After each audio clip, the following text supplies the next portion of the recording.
had always imagined my retirement differently. At 62, after 38 years on the force in Cleveland, I thought I'd be spending my days tending a small garden, fishing quietly by the lake, and reading old crime novels in peace. I pictured calm mornings with the sun breaking through pine trees, a cup of black coffee in my hands, and nothing but the sound of birds and the wind moving through the branches.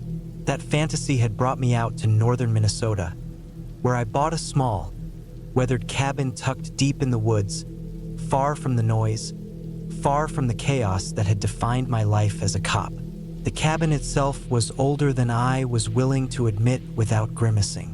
Built sometime in the 1940s, the wooden siding had grayed to a dull silver, and the roof sagged slightly in the middle. The porch creaked under my weight when I first stepped on it, the boards moaning like tired old knees. Inside, the smell of pine mixed with damp wood filled the air. Dust coated the furniture, thick enough that I could write my initials with my finger. I spent the first week cleaning, fixing a leaky faucet, patching holes in the screen door, and making it livable. It wasn't much, but it was mine, and it felt like freedom. The isolation was something I welcomed. I'd lived too long in the city, surrounded by sirens, shouting, and crime that never really left your clothes or your skin. Here, the nearest neighbor was over 2 miles away, across a dirt road that disappeared into dense forest. The lake at the edge of the property reflected the sky like glass, and the pines swayed in a rhythm that felt almost meditative. Then the night came when that peace began to unravel. It started subtly, as these things often do. I was sitting in my old leather armchair by the fireplace, sipping whiskey I hadn't touched in years, when I heard the first sound. A soft snapping from the woods behind the cabin, like a branch breaking under the weight of a boot. At first, I thought it was an animal, maybe a deer or a raccoon, but the sound repeated, deliberate and slow, walking around the back of the cabin in a path I could track by the fallen leaves. I felt that old cop instinct crawl up my spine, that tension in your gut that tells you something is off. My first thought was someone lost, maybe hunters from a distant cabin. The thought made sense even as my stomach nodded. I grabbed the old shotgun I kept above the fireplace, checked the shells, loaded. I had kept firearms for decades, more as a habit than necessity, but tonight they became very necessary in my mind. The snapping came closer. I moved to the window, peering out through the condensation forming on the glass. The moonlight cut through the trees in thin beams, but I saw nothing. The branches swayed gently in the wind, but there was no wind. I knew the sound wasn't natural. It was too precise, too controlled. Someone was circling. I grabbed a flashlight, something I never left behind on night patrol, and went outside, the old wood of the porch groaning under me. The cold hit immediately, sharper than I remembered. I swept the beam across the darkened trees. Nothing, just the forest, empty and silent. Yet the feeling persisted, that unnerving awareness that someone or something was there, watching, waiting. I checked every corner of the cabin, every shadow. Doors locked, windows latched, the shotgun across my lap in the chair, fingers tight on the trigger. Hours passed like this, with me listening, straining, waiting for a hint of movement. I told myself it was probably just an animal, maybe a curious fox. But the sound had been deliberate. It had been human. Then came the knocking, a soft, rhythmic tapping against the window by the kitchen. Slow, calculated. I froze, counting in my head the seconds between taps. Too even to be random, too gentle to be the wind. My pulse hammered against my ribs as I slowly raised the shotgun. When I finally forced myself to look, there was nothing. No face, no shadow. Just the moonlight reflecting off the glass. I spent the rest of the night awake, listening to every sound, every crackle of wood or rustle of leaves. Morning brought no relief. The sun burned through the mist over the lake, illuminating the cabin and surrounding woods. but I felt like it was a thin curtain between safety and whatever was out there. I decided I needed to leave, drive down to the small town 40 miles away, and check in with the local sheriff. But when I went to start my truck, the battery was dead. Not drained, not weak, dead. No explanation. I tried the cabin phone next. Dead too. It wasn't unusual to lose signal in the woods, but this was total silence. No dial tone, no static, nothing. A creeping dread settled in my chest. I wasn't just cut off from the world. I was completely isolated. I realized then that whoever or whatever had been out there had been waiting for me to let my guard down. The next few days were a mix of vigilance and survival. I didn't sleep more than a few hours at a time, rotating between the shotgun and a hunting knife I kept in the kitchen. I reinforced the windows with boards from the old shed, piled logs in front of the doors, and moved quietly through the cabin, listening for the slightest sound. Food was low, water was limited, and the constant fear of someone approaching gnawed at me. Then, on the third night, I saw him, or maybe them, two figures moving slowly at the tree line, staying just far enough that I could only glimpse shadows. They didn't run, didn't call, just moved like predators, circling the cabin. My heart pounded, but my training kicked in. I stayed quiet, waiting, watching, noting patterns. By sunrise, they were gone. No tracks, no signs, nothing. I realized something crucial then. These weren't random intruders. They were organized, patient, and they weren't leaving until they got something from me. I had to act, but I had no immediate way out. That's when I remembered the old maintenance trail that ran through the forest. Overgrown, rarely used, but it connected to the main road. Risky, but my only chance. I spent 2 days preparing. I took my rifle, packed food, water, a first aid kit, and waited for a storm to cover my movement. When the night came, the wind picked up, rattling the cabin in a way that was almost a gift. I slipped out the back door, moving low, fast, and silent. I used the flashlight sparingly, only when the storm made it necessary to see. The forest was thick, uneven, and every step was a gamble, but I forced myself to focus. Took hours. Every sound made me freeze. A snapping branch, a rustle in the bushes, the distant hoot of an owl. By the time I broke through the tree line onto the old maintenance road, my legs were raw, my lungs burning, and my nerves shredded. I kept moving, ignoring exhaustion, until I saw headlights in the distance. Salvation. I ran toward them, waving my arms, shouting. A small logging truck slowed, and I threw myself onto the hood, shaking the driver, barely able to form words.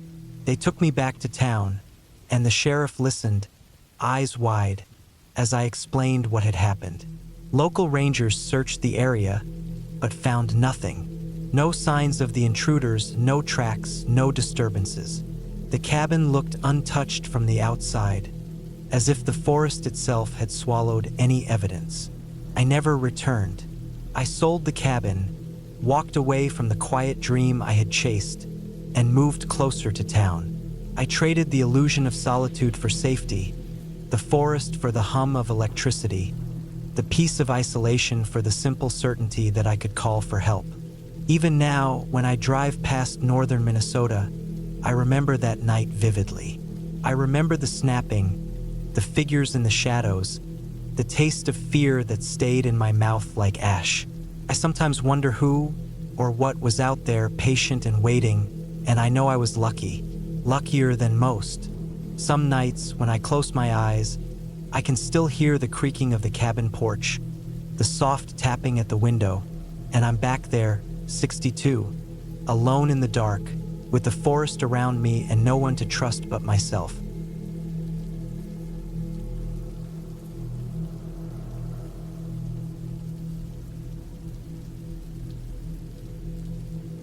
I drove out to the old farm cabin in late October, the kind of cold month where the wind felt thin and sharp against my face.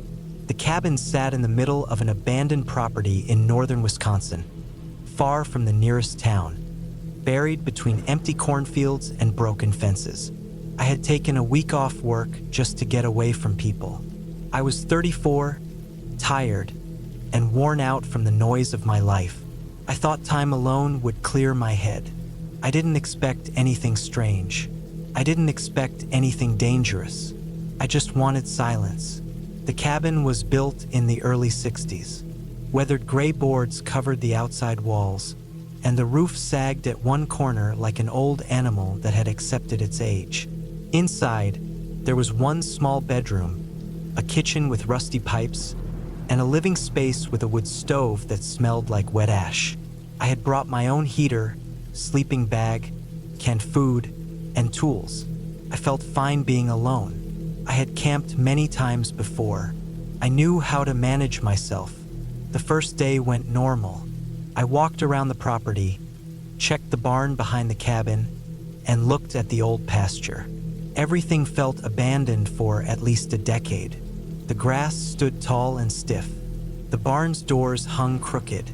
Inside the barn were old hay bales, broken tools, and a heavy smell of soil and dust.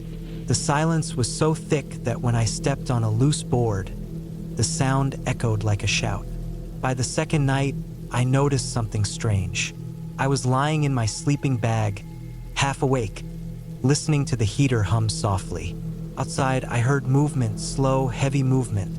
It wasn't wind. The steps were too steady. I told myself it was a deer, maybe an elk wandering close to the cabin. The farm had been empty for years. Animals owned the place now. I closed my eyes and tried to sleep, but the steps stopped right outside the cabin wall. They didn't move for almost a full minute. I waited, feeling my heartbeat in my throat.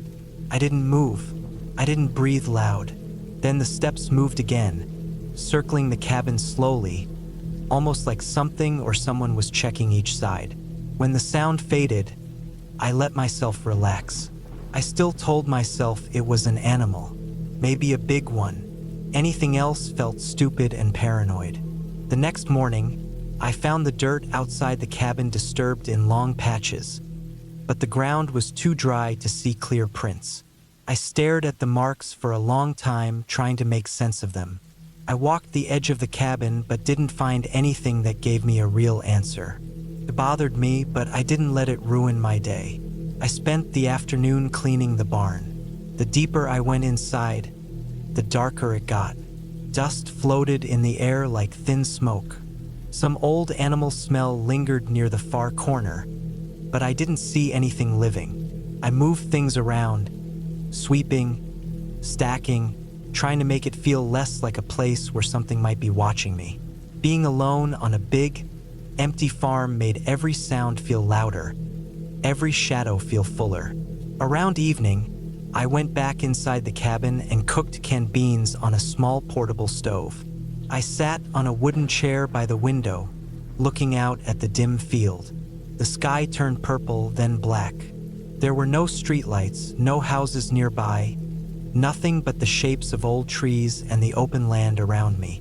I slept lightly that night. Sometime after midnight, I woke up to a faint scraping sound. It came from the back of the cabin, near the wall behind the bedroom. A slow drag of something against wood.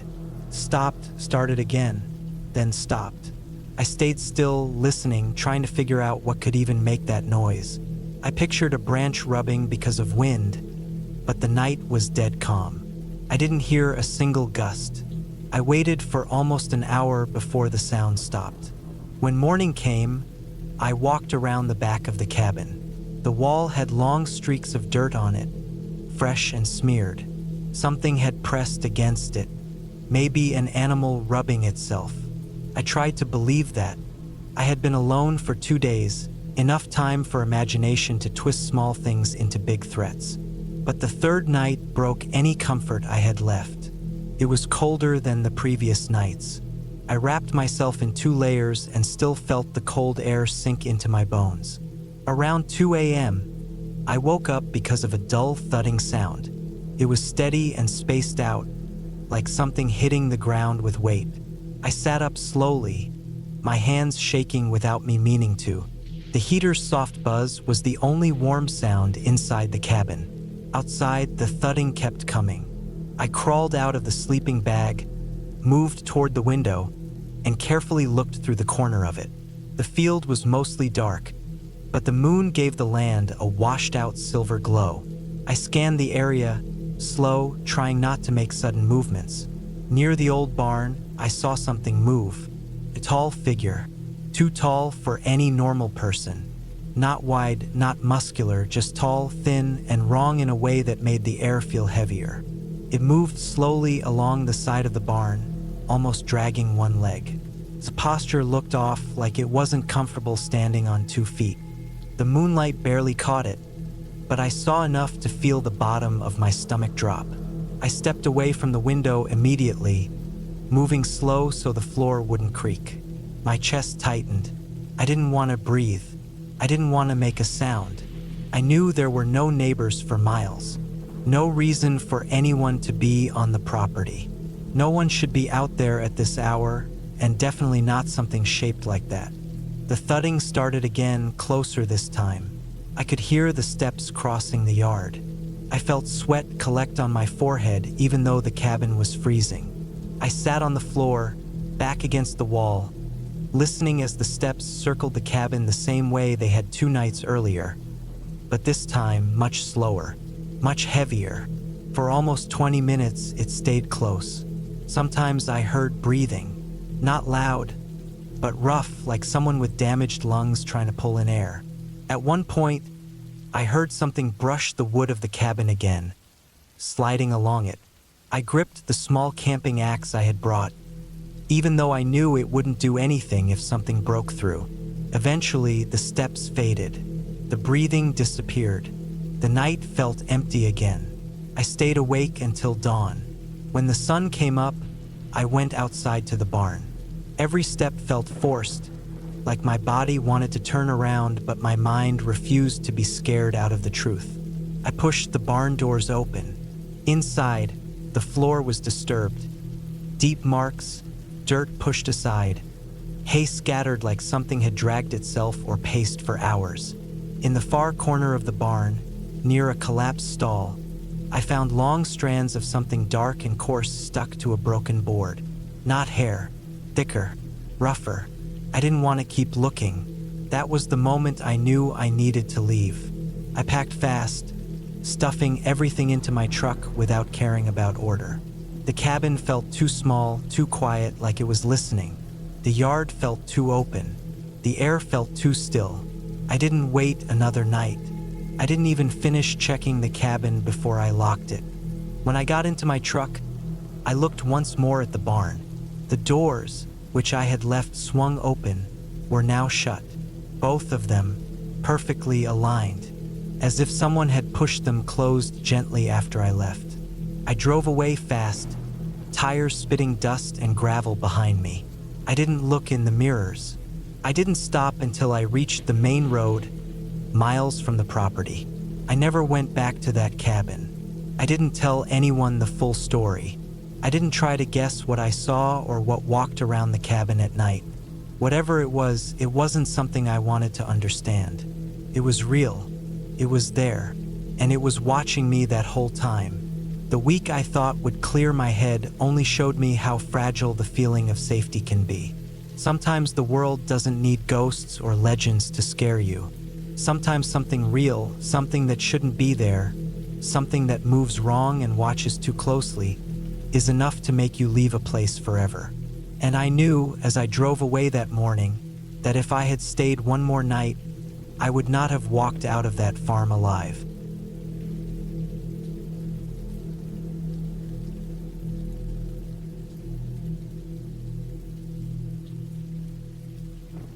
I first drove up to the cabin in the fall of 1998. I was 28, freshly out of the city, and eager to spend a week alone in the mountains of northern Idaho.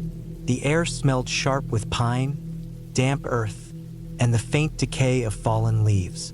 The cabin itself was small, built from dark logs that had weathered the last few decades, with a stone chimney that rose like a crooked finger into the sky. I had rented it through a small, nearly forgotten listing, the kind of place no one seemed to talk about. The road up was rough and narrow, and my old pickup bounced over rocks and roots as I made my way deeper into the forest. I told myself the isolation would be good, the kind of solitude I needed to reset. The cabin had a single, narrow door and one window facing the road. Inside, it smelled of dust and wood smoke, the remnants of past visitors who had come to hunt in the surrounding wilderness. There was a small wood stove in the corner, a table with 2 chairs, and a bed tucked against the far wall. The floorboards creaked under my weight as I walked across the room, and I noticed the little details that made me uneasy. The scuff marks on the walls, the scratches on the wooden doorframe, and the faint smell of damp animal fur in the corners. I shrugged it off, telling myself it was just old age and lack of cleaning. I spent the first day unpacking my gear, stacking firewood by the stove, and checking the perimeter of the cabin. The forest pressed in close on all sides, tall pines and firs casting long shadows as the sun dipped low. I had chosen this place for its remoteness, but now, standing among the trees, I realized how truly alone I was. No sound came from the road, no other cabins, nothing but the occasional rustle of wildlife and the whisper of wind through the needles. That night, after lighting the stove and making a simple meal of canned beans and coffee, I sat near the window. The moon was low, slanted between the trees, casting strange, thin shadows on the cabin floor. I felt a tickle of unease, a feeling like something was watching me, but I told myself it was nothing, just the woods, just the wind. I went to bed early, the mattress lumpy but acceptable, and fell asleep to the quiet hum of the forest. I woke around 2 in the morning to the sound of snapping branches outside. My heart jumped, and I froze listening. The sound came again, soft at first, then closer, deliberate. I sat up, straining to see through the darkness. The moonlight barely reached the clearing in front of the cabin, but I thought I saw a shadow move between the trees. I gripped my hunting rifle, the metal cold under my hands, and stayed absolutely still. The snapping stopped. Silence returned, thick and heavy. I told myself it had been an animal, maybe a deer or a coyote, but deep down I didn't believe it. There was a rhythm to whatever had been out there, a slow, deliberate approach that no animal makes. I spent the rest of the night awake, listening to the forest. Every wind gust sounded like footsteps. Every falling branch sounded like someone moving closer. By the time the first gray light of morning filtered through the window, I was tense, sweating, and exhausted. I loaded my rifle and stepped outside, scanning the area. The ground around the cabin was disturbed in ways that made my stomach twist. Broken branches, scuffed dirt, and deep, irregular footprints I didn't recognize. They weren't deer tracks, too wide, too human-like. My stomach sank. I realized I wasn't alone. Over the next day, I tried to keep busy. I hunted along the ridge behind the cabin, collecting firewood, and repairing the small fence around a garden patch someone had clearly started years ago.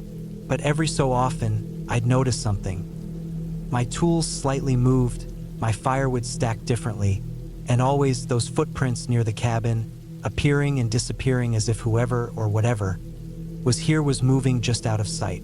I didn't speak to anyone, didn't leave the cabin. The forest around me felt alive in a way I hadn't noticed before, oppressive and close. That evening, I noticed something strange near the road. The snow had begun falling lightly, dusting the pine needles and creating a thin white layer over the dark forest floor. There, at the edge of the clearing, I saw the shape of a person, or something that could have been a person, standing absolutely still, watching the cabin. It had no visible features, just a dark, hunched silhouette, and it was gone the moment I blinked. My chest tightened. I realized I couldn't stay passive anymore. Whoever had been moving around the cabin wasn't hunting for deer. They were watching me, I spent the night packing my essentials and barricading the doors and windows as best I could. I made sure the rifle was loaded and within reach. I stayed up all night, straining to hear any sound, every shadow outside amplified by my fear. When the sun rose, I saw the marks in the snow, footprints leading up to the cabin, circling it, and then disappearing back into the forest. Whoever had done this knew the area. They were patient, methodical. By the third day, I realized waiting wasn't an option. I needed to get out, but the snow had made the road slippery and treacherous. My pickup was parked further down a hill, and I had to cross a long, open stretch to reach it. Every rustle, every whisper of wind made my pulse race. I decided to go at dusk, hoping the shadows would conceal me. I slung my rifle over my shoulder and moved slowly, deliberately, scanning the treeline. The footprints were gone, but the feeling of being watched never left. Halfway down the hill, I saw movement in the trees. A man, ragged, gaunt, and filthy, stepped into view. His eyes were dark, calculating, and he didn't speak, didn't move hastily, just watched. My hands shook as I raised the rifle, but I knew the woods gave him an advantage. I stayed calm, moving sideways, keeping the trees between us. He mirrored my movements. Every instinct screamed danger. Finally, after what felt like hours but was only minutes, I reached the pickup. I jumped in, locked the doors, and started the engine. The headlights cut through the twilight as I sped down the rough road, heart pounding, leaving the cabin and the man behind. I didn't stop until I reached a small town, where I found a gas station and called the local sheriff. They didn't find anyone when they went back to the cabin, and there was no real evidence left behind except my own terrified account. I never returned. Years later, I heard rumors of a drifter in the mountains, someone who would watch cabins for days, learning the routines of hunters, disappearing before anyone could confront him. Even now, decades later, I can't forget that week. I can still feel the weight of those eyes on me in the dark, the way the forest seemed to close in, patient and silent. And I still avoid that stretch of northern Idaho, knowing that some corners of the world are quiet only until they decide to make themselves known. The cabin still exists, probably rented by someone else, who will notice the subtle scratches on the door frame, the footprints in the dirt, and maybe, just maybe, feel the presence that lingers in the shadows. Some things I've learned are better left alone.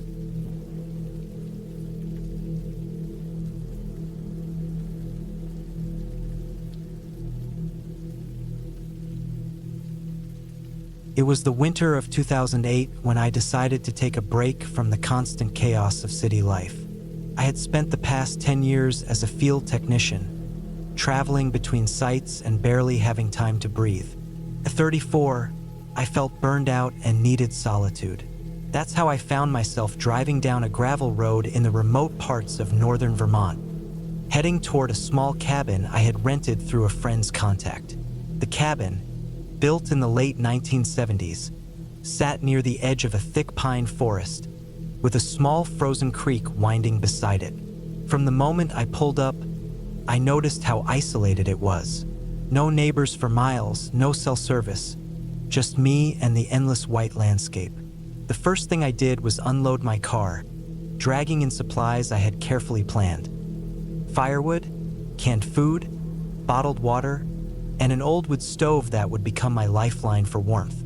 The cabin itself was small, roughly 20 feet by 20, with a single bedroom loft above the main living area.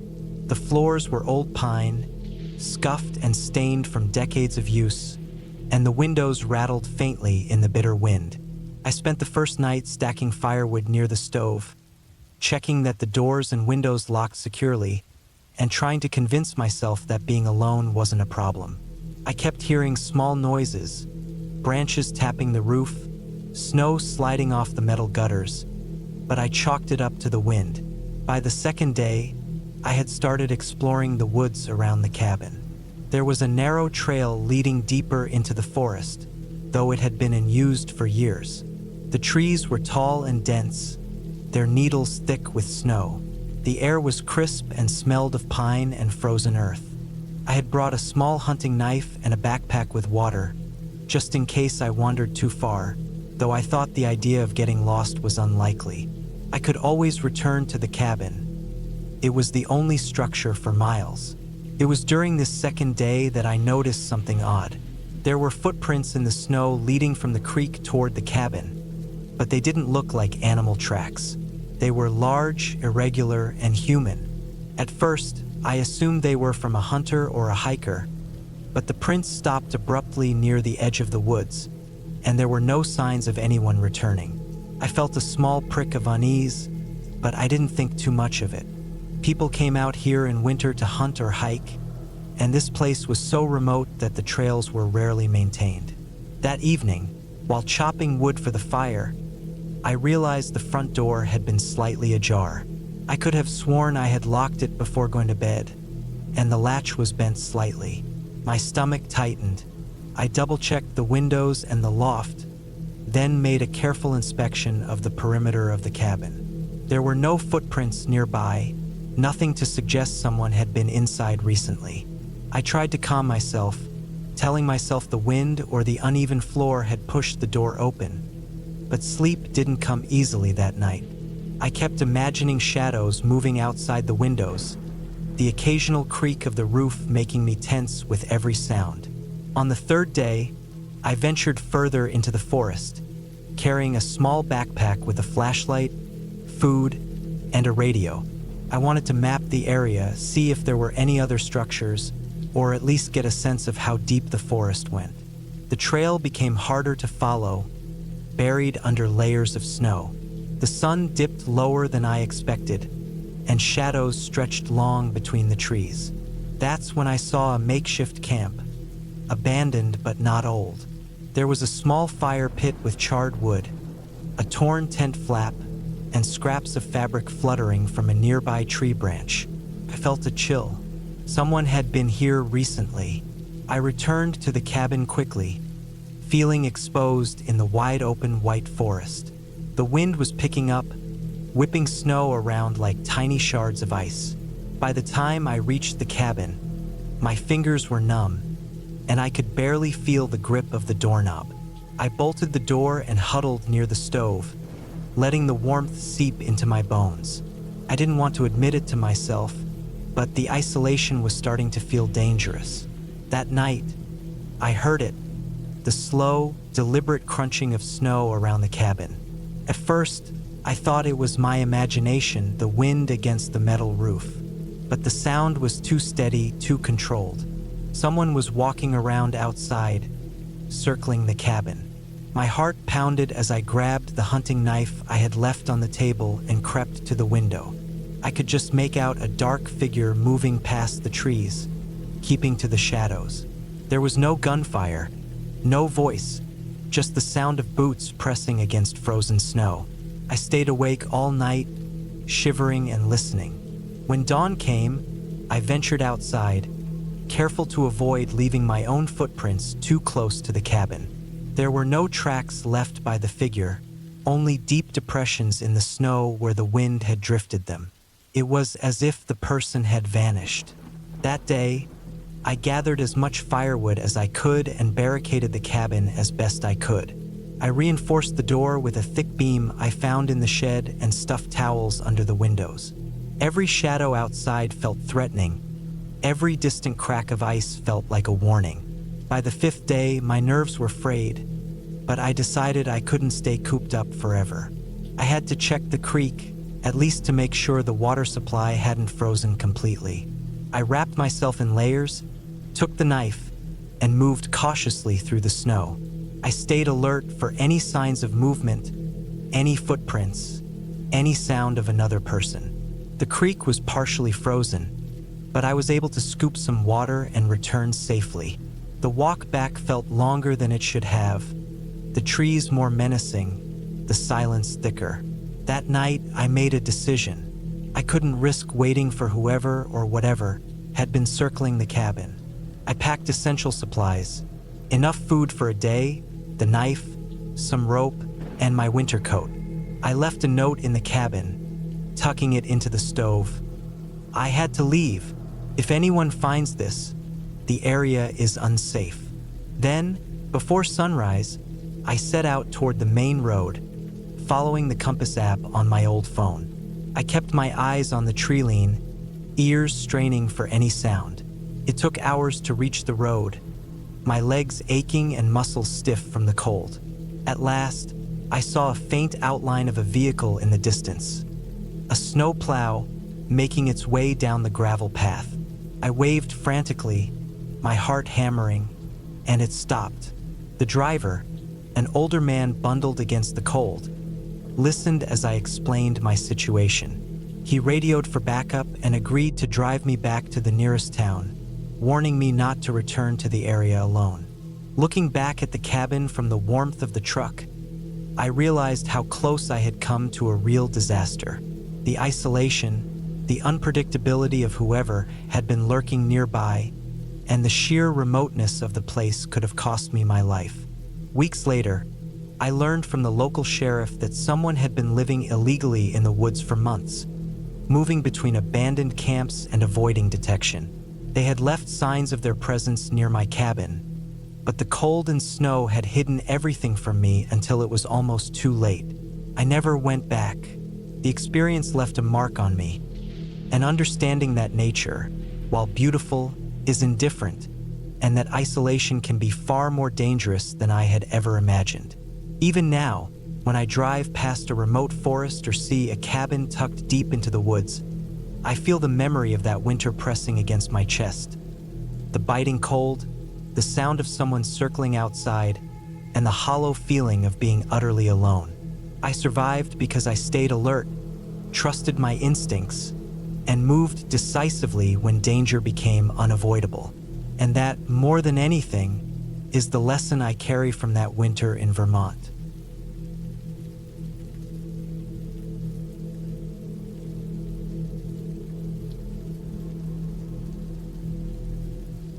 I never thought I'd find myself back in the mountains, especially not with Ethan, my ex-husband. It was early autumn, 2017, and the air carried the sharp tang of pine and frost. I had been reluctant from the start, but Ethan insisted that the cabin was isolated, peaceful, and perfect for clearing our heads. I agreed mostly out of stubbornness and curiosity. I wanted to see if he'd changed. The moment we left the main road, the trees thickened, crowding the narrow dirt path, making the sun scarce and shadows long and restless. The cabin itself was tucked into a small clearing, a wooden structure that leaned slightly, almost warping with age. The windows were dusty, and a few had tiny cracks running like spider webs across the glass. A rusty metal roof reflected the pale afternoon sun. I parked the car beside the cabin, and the crunch of gravel under our tires sounded absurdly loud in the heavy silence of the forest. Ethan carried the bags inside, and I followed, my boots thudding against the creaking wooden porch. Inside, the air was damp, carrying the smell of wood, mildew, and something faintly metallic. The furniture was sparse. A table with 2 chairs, a sagging sofa, a small, barely functioning stove in the corner, and a couple of mattresses stacked against a wall. I noticed the wood floorboards were warped and uneven, making me step carefully to avoid tripping. The light from outside was fading fast, and the cabin's dim interior made every corner feel like it might hold something hidden. Ethan moved around confidently, unpacking a few supplies and checking the fireplace. I watched him, noticing how his hands trembled slightly when he handled the matches. That small detail, almost invisible, made a tiny seed of unease take root in me. I told myself it was just the cold or the effort of carrying our bags, but something about the stillness in the cabin pressed against my chest like a weight. Night came quickly. The shadows grew long and deep, swallowing corners and making the small space feel much larger than it was. Outside, the wind picked up, rustling through the pines and sending a scattering of leaves across the porch. I tried to read, trying to ignore the gnawing tension in my gut, but every creak of the cabin floor, every sudden shift of a branch outside the window, made me jump. Ethan seemed unconcerned, moving about the cabin with an almost forced calm, stacking firewood and checking the locks on the doors and windows.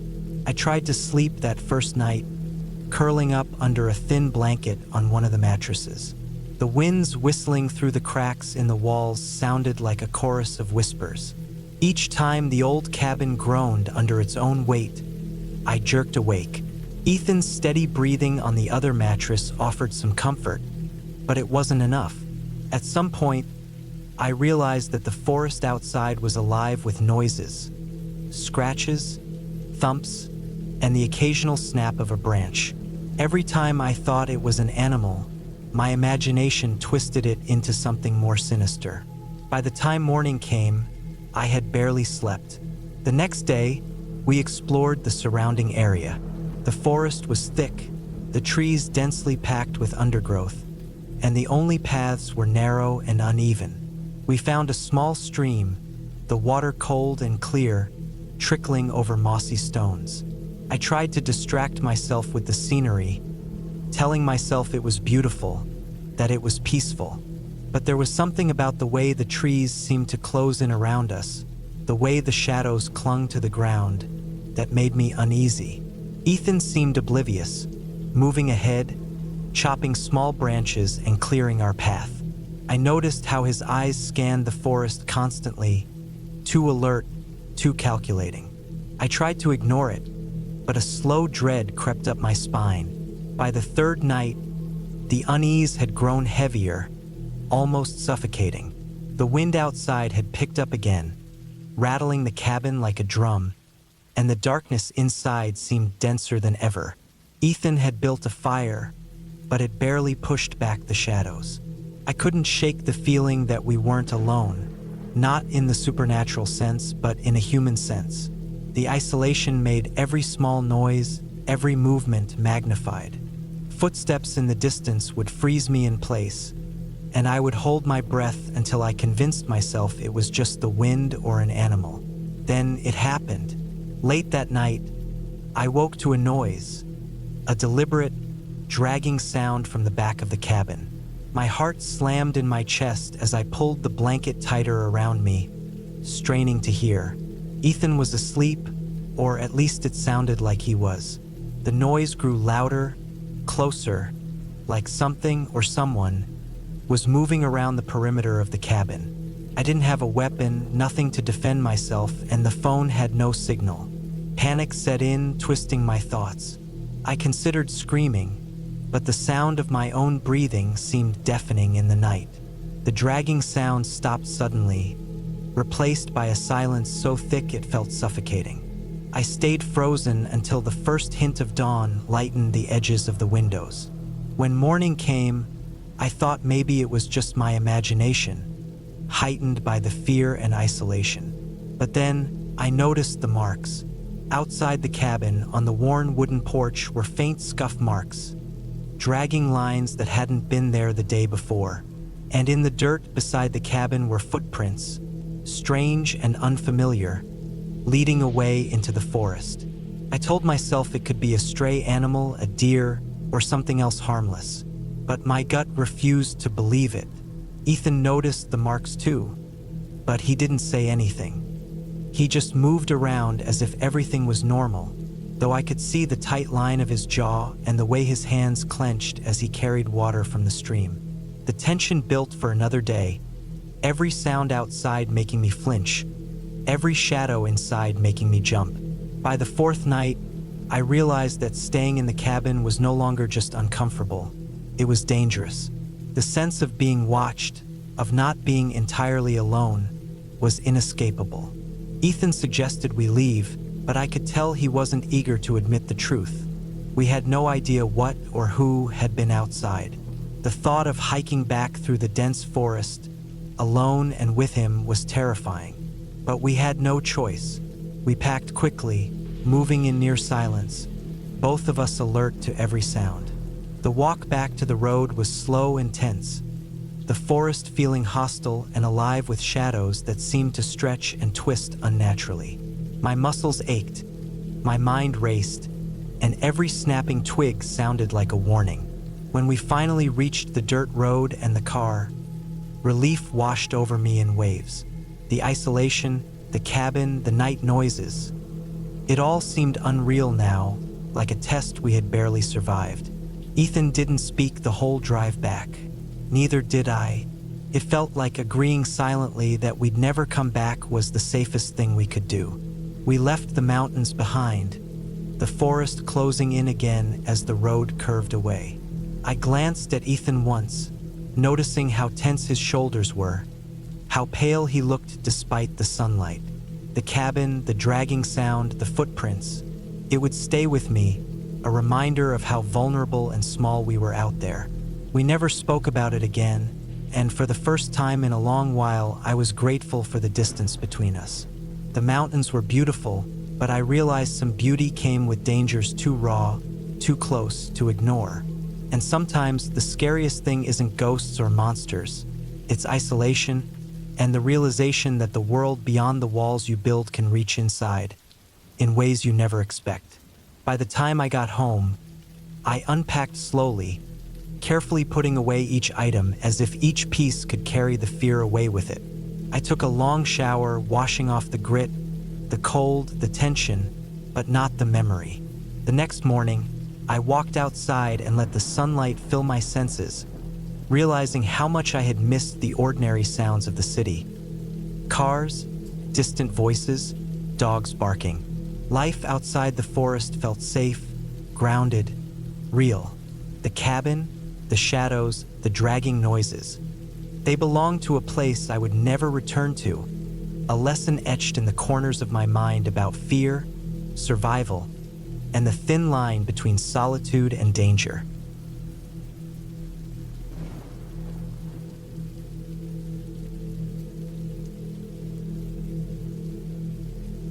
I had rented a small cabin in northern Minnesota in late October of 2017.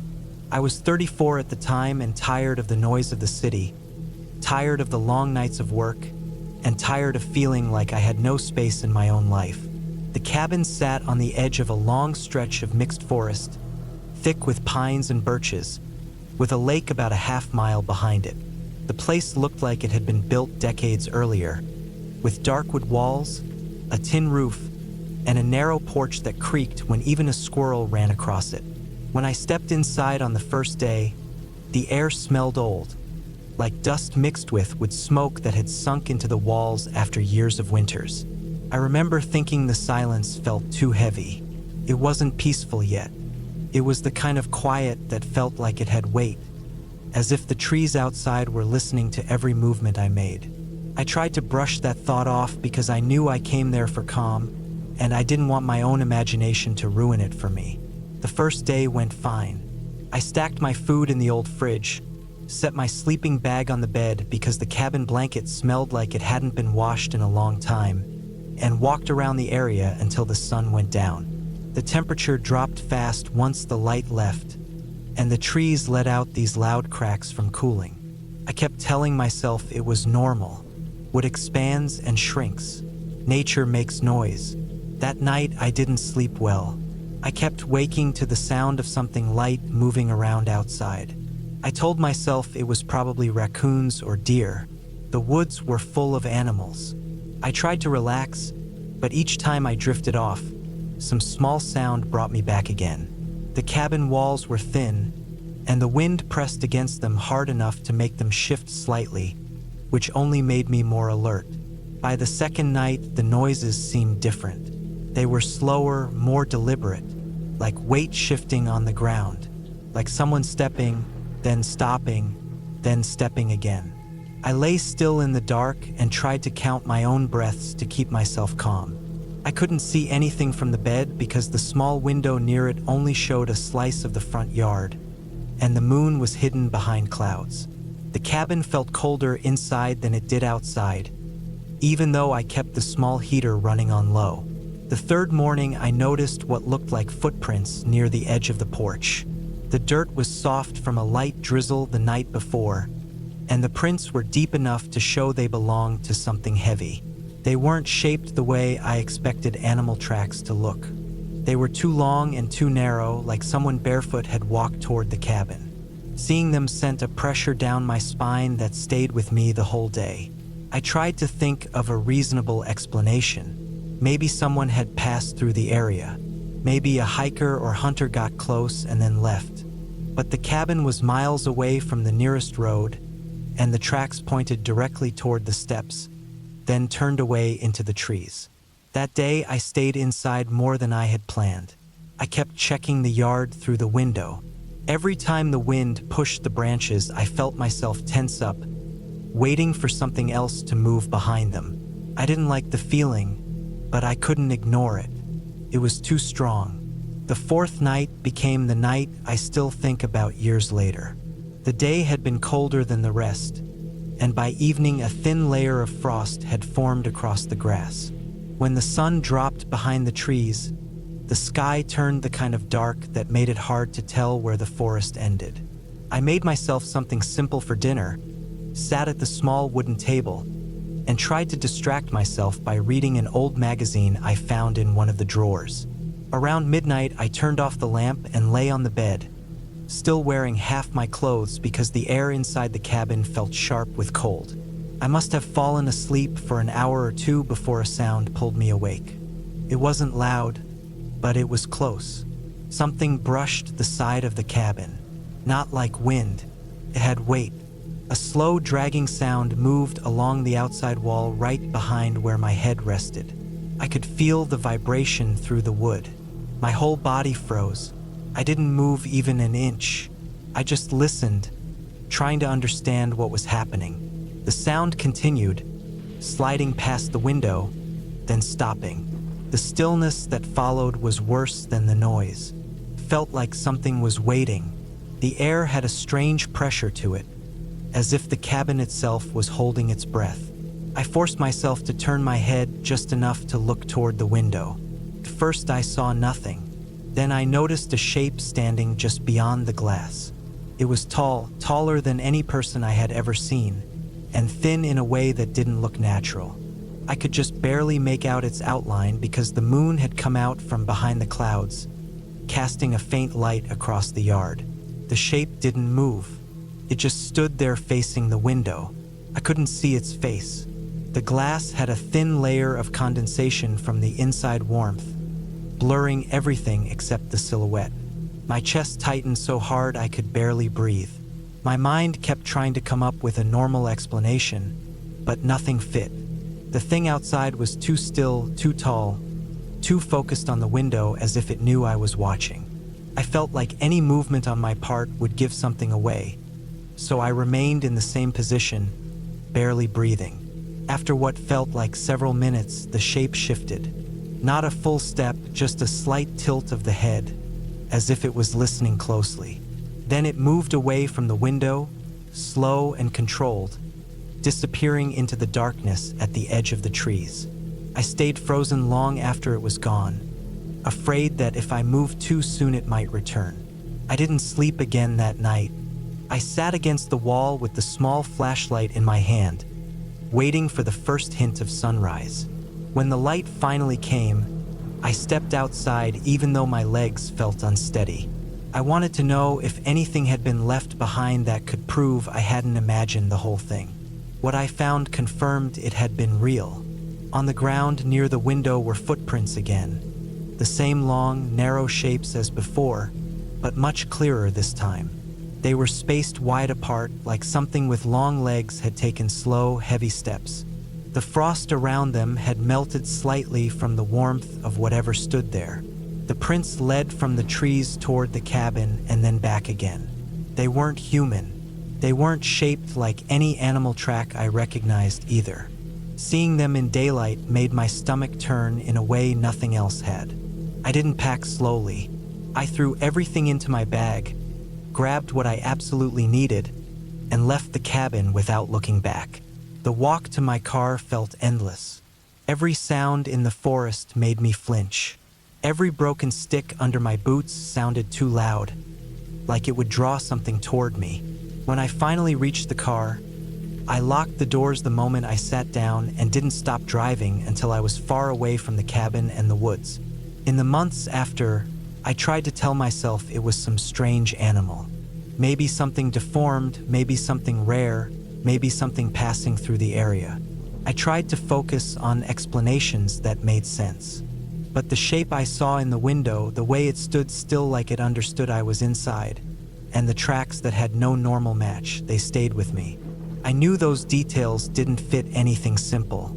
The ending of it all came when I looked up wilderness reports for that region weeks later. I wanted confirmation of some large animal sightings. Instead, I found nothing unusual. No warnings, no records, no reports of anything strange. It left me with a truth I could accept even if I didn't fully understand it. Whatever I saw was real, but it wasn't something the world had identified yet. Not a ghost, not a monster, just something out there that moved quietly through the woods and didn't want to be seen. I never went back to that cabin. I never went back to that part of Minnesota at all. And even now, years later, when I think about that shape at the window, the stillness of its outline, the long footprints in the frost, I know I made the right choice by leaving before it decided to come closer. The ending was simple and clear in my mind. I got out while I still could, and I never gave whatever was out there a second chance to stand at my window again.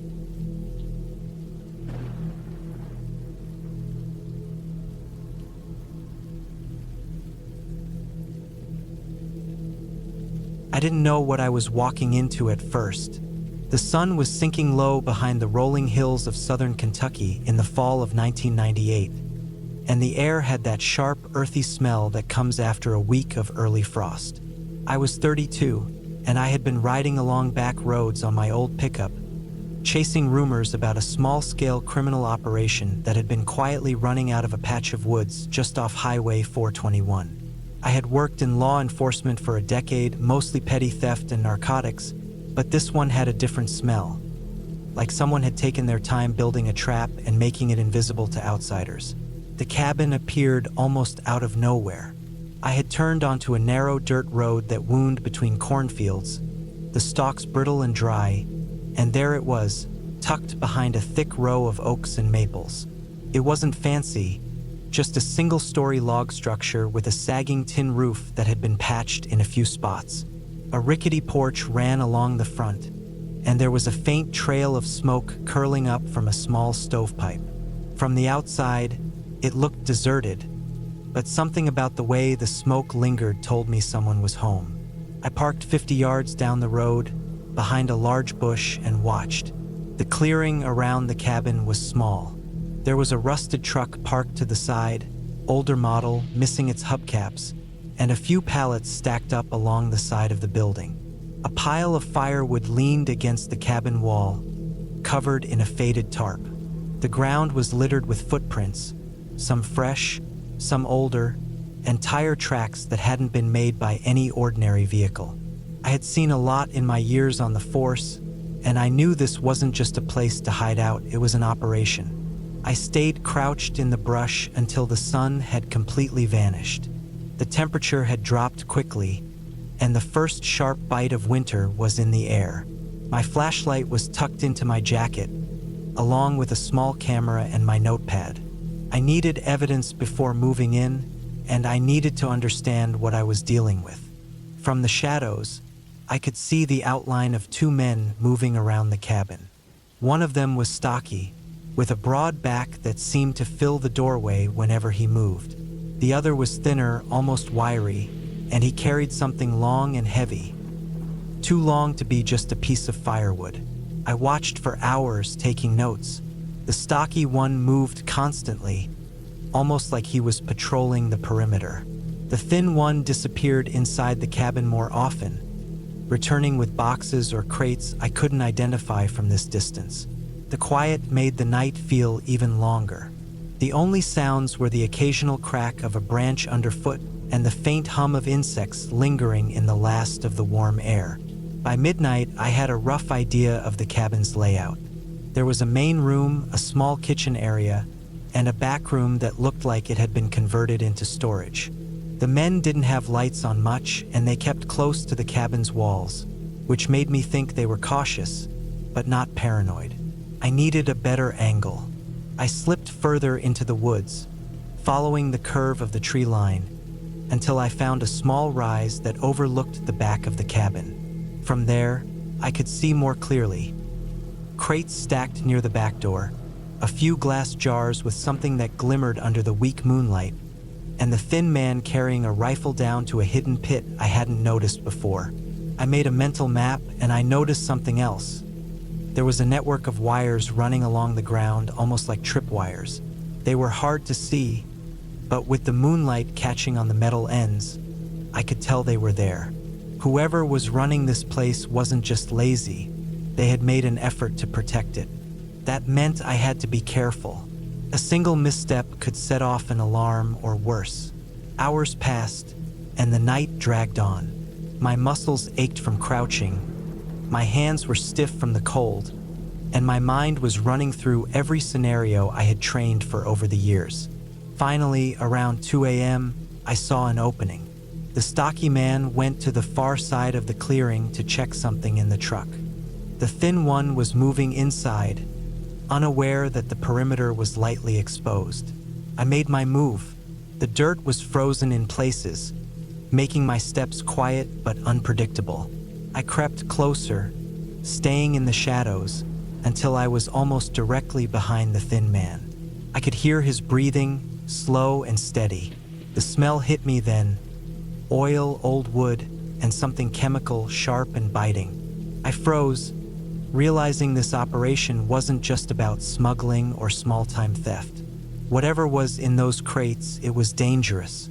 I stayed hidden for another 10 minutes, observing him unload a crate and set it near the pit.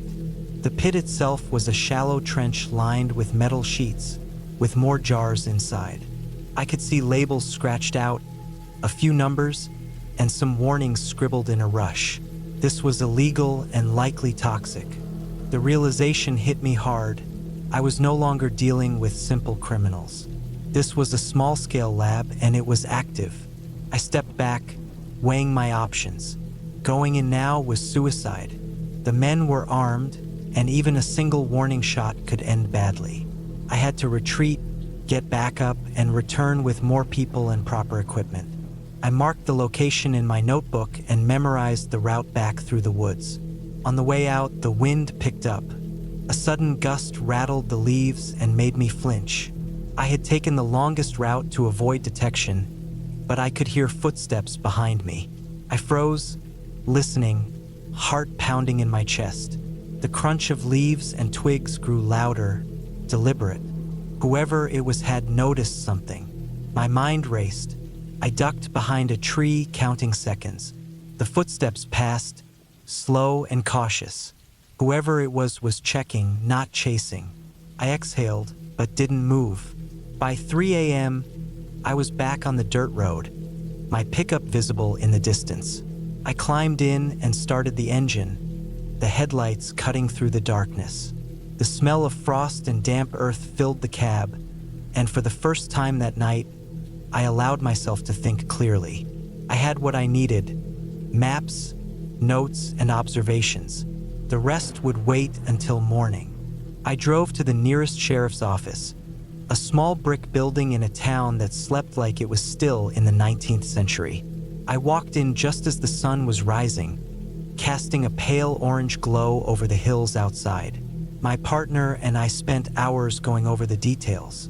By noon, we had a plan: return with a team, bring protective gear, and shut down the operation safely. The raid was planned for 2 days later. We approached before dawn, keeping the same distance I had on my first night. The cabin looked the same from the outside, but this time we were prepared. Protective suits, respirators, and firearms. The stocky man was pacing the porch when we arrived, and the thin one was inside, unaware that the perimeter had been breached. The operation went smoothly.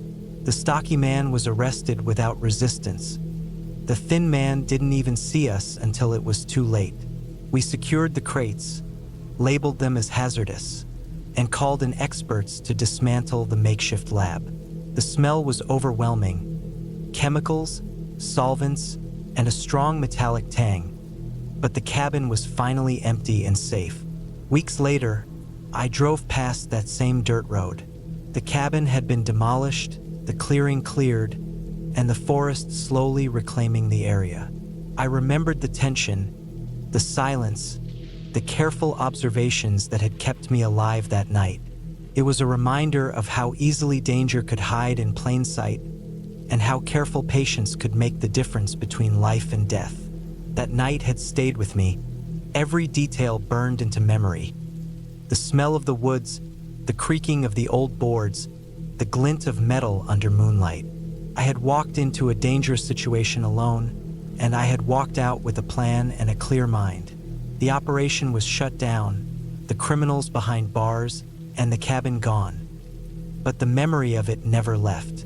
It was proof that fear could be faced with careful thought, and that sometimes the scariest moments in life don't involve monsters. They involve people doing terrible things, hidden behind the quiet calm of a countryside that seems innocent but is capable of hiding darkness in plain sight.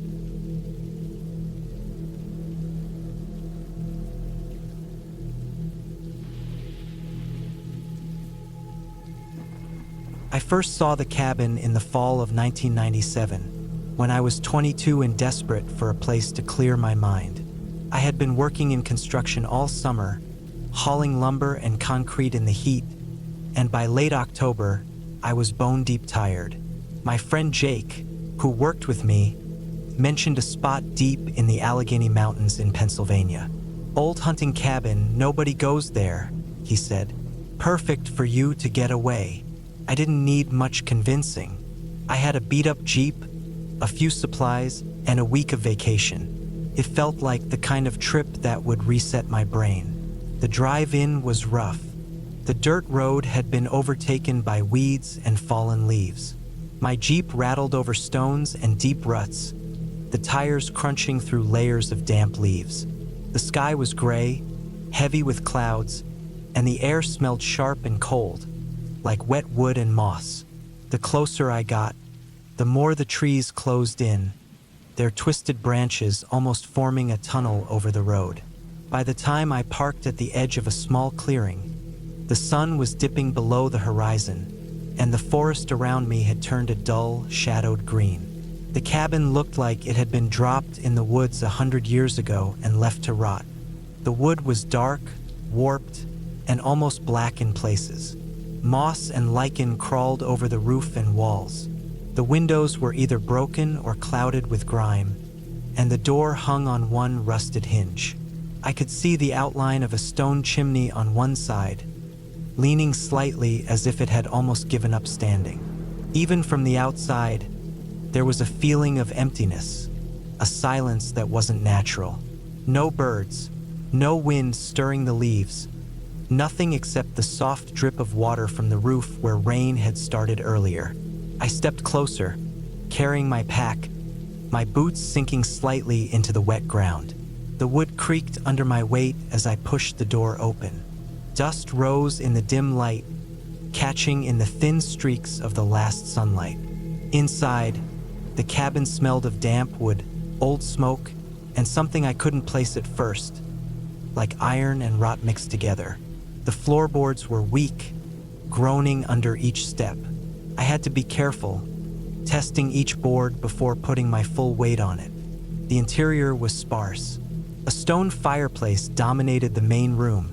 Soot blackened its edges. A rickety table sat against one wall, warped and half collapsed. Broken chairs were scattered across the floor, their legs snapped or missing entirely. I could see remnants of a past life. A tin plate in the corner, a cracked mug, a few rusted tools. It was like someone had been forced to leave suddenly, leaving their life behind. Cobwebs stretched across the ceiling, and the shadows in the corners of the room seemed unnaturally deep. I tried to shake the unease off, telling myself it was just abandonment and decay, nothing more. As night fell, The darkness outside turned the cabin into a solid wall of black. I lit a small kerosene lamp I had brought, and its flickering light danced across the walls, casting strange, moving shadows. I set my pack down, took out a blanket, and sat near the fireplace, imagining a small fire warming the room. I had matches, but the damp wood outside made starting a fire nearly impossible. I used the lamp instead, its glow barely cutting through the oppressive shadows. Around midnight, I heard it, the softest sound at first. A shift in the floorboards above me, or maybe the attic. I froze, straining my ears. There it was again, a faint scraping, like something heavy being dragged. My heart started to beat faster, and I told myself it was the wind or maybe a small animal. But then came another sound, closer this time, a thud followed by a dragging noise. It wasn't subtle anymore. I grabbed a hatchet I kept in my pack for emergencies. My hands were shaking as I moved toward the source of the sound. The attic hatch was in the ceiling, an old wooden panel, warped like everything else in the cabin. I pried it open, the wood splintering slightly under the pressure. I peered inside. The attic was dark, low-ceilinged, filled with dust and old, broken furniture stacked in corners. First, I saw nothing. Then my eyes adjusted, and I saw a shadow move.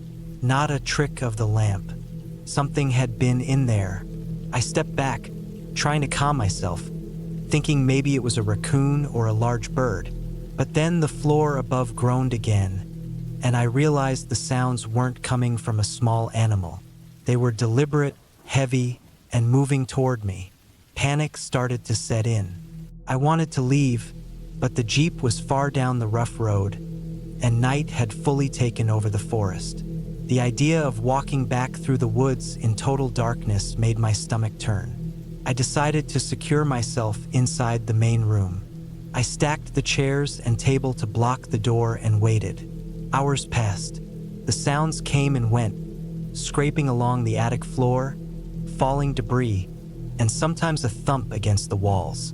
I tried to stay calm, breathing slowly, telling myself that whoever or whatever it was might leave by morning. I had no idea if someone was even in the woods. The nearest town was miles away, and no one would be coming this way. Finally, as the first gray light of dawn seeped through the broken windows, the noises stopped. I dared to move, testing the door first. The barricade had held. Outside, the clearing was empty. The Jeep was just where I left it. No sign of tracks except my own from the day before. It felt like a long, tense night that the forest had swallowed, leaving me alone with my thoughts. I didn't want to go back inside the cabin. Its shadowed corners and broken furniture now felt hostile, as if the walls themselves remembered the night. I decided I had enough adventure for one trip. I packed my things, leaving behind the broken table and chairs, and started the drive back down the narrow road.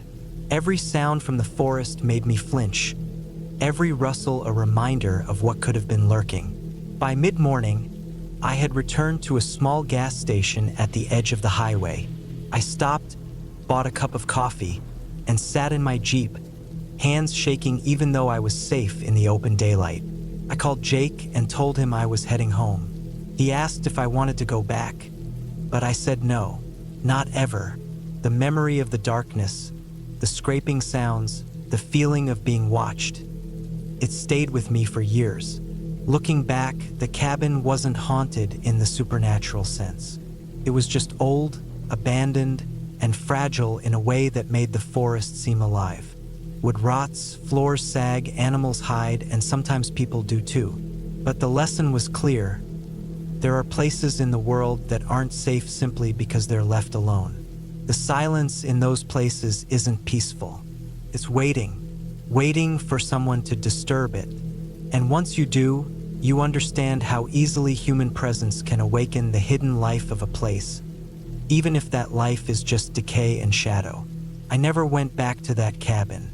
Over the years, I told the story to a few friends, but they laughed it off, thinking I was exaggerating. I wasn't. The fear I felt that night, the tension of being trapped and unsure what was above me. It was real, and it's something I carry with me whenever I venture into the woods. Even now, 28 years later, I learned to respect abandoned places, not as haunted spots, but as reminders that nature reclaims what humans leave behind, and sometimes the reclamation isn't quiet.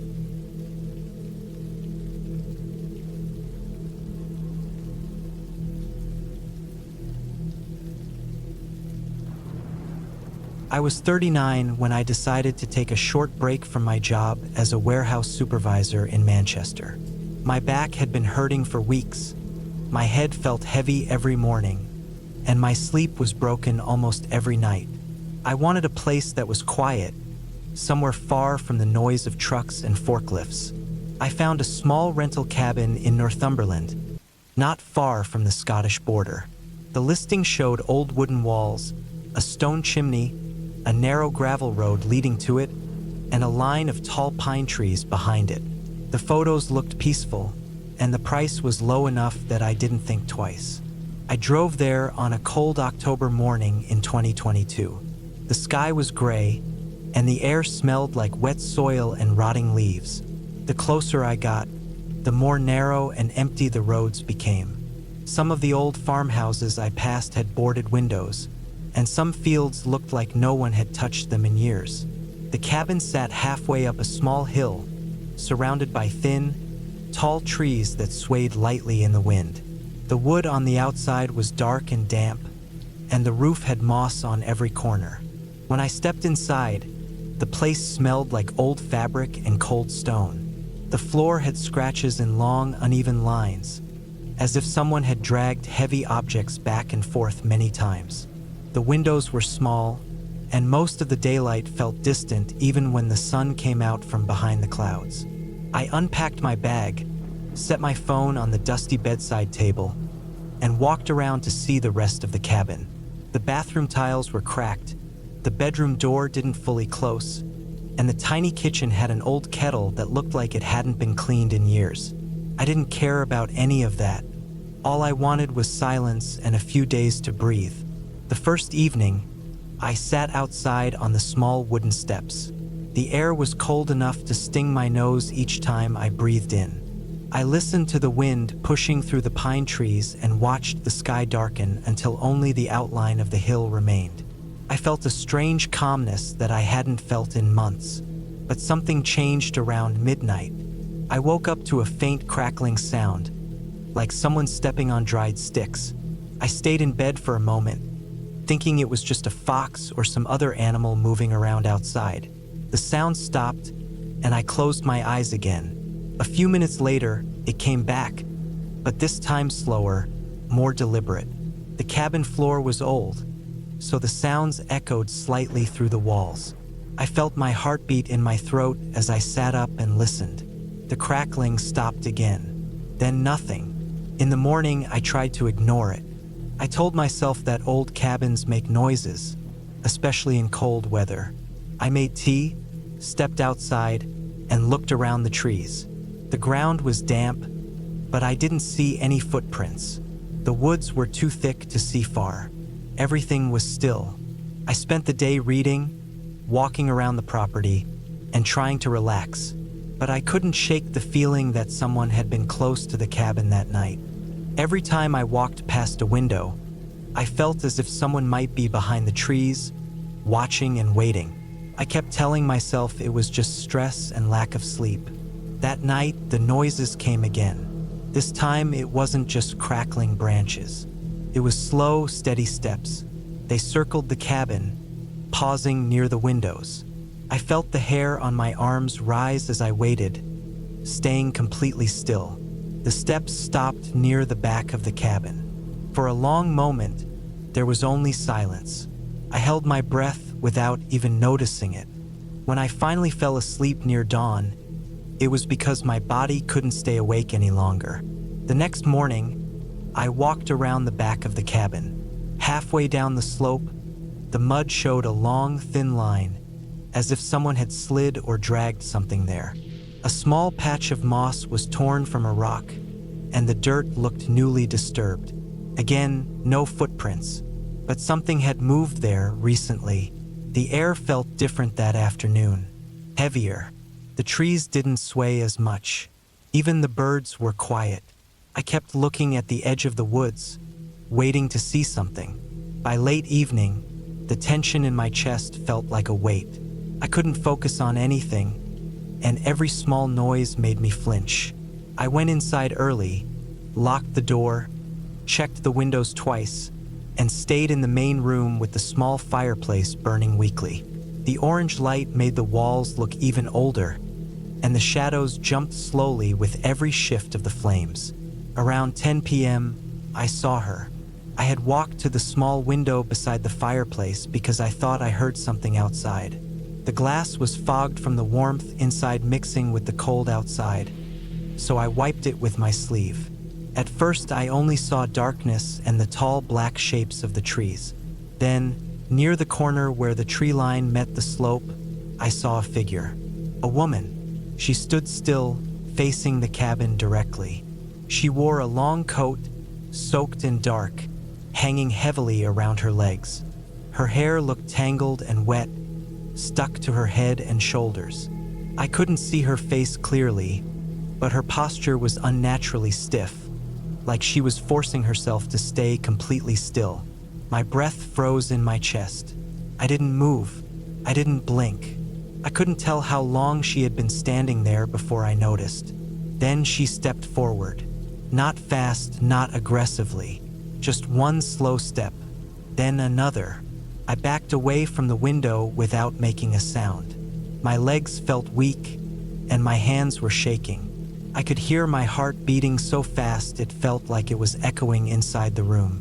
I knew she had no reason to be there. There was no path leading to this cabin except the one gravel road, and I hadn't seen a single person in the area since I arrived. I didn't look out the window again. I went to the bedroom, locked the door even though the lock barely worked, and leaned a chair under the knob. I didn't turn off the small lamp beside the bed. I didn't sleep. I waited. I kept listening for footsteps, but I didn't hear anything except the faint wind. When the sun finally rose, I checked outside very carefully. The space where she had been standing was marked by 2 deep impressions in the mud. They were shaped like boots, not bare feet, not animal prints. Just boots. Normal human boots. Whoever she was, she had really been there. She wasn't some hallucination from stress or lack of sleep. I packed my bag immediately. I didn't care about the refund or the remaining days I had paid for. I just wanted to leave. As I walked to my car, I kept looking over my shoulder. Each time, the woods were empty, but I felt eyes on me the entire time, as if she was still there somewhere between the trees, watching me leave. When I finally drove away, the cabin grew smaller in my mirror until it disappeared behind the pines. Even miles later, the weight in my chest didn't lift. I reported it to the local police once I reached a town with proper reception.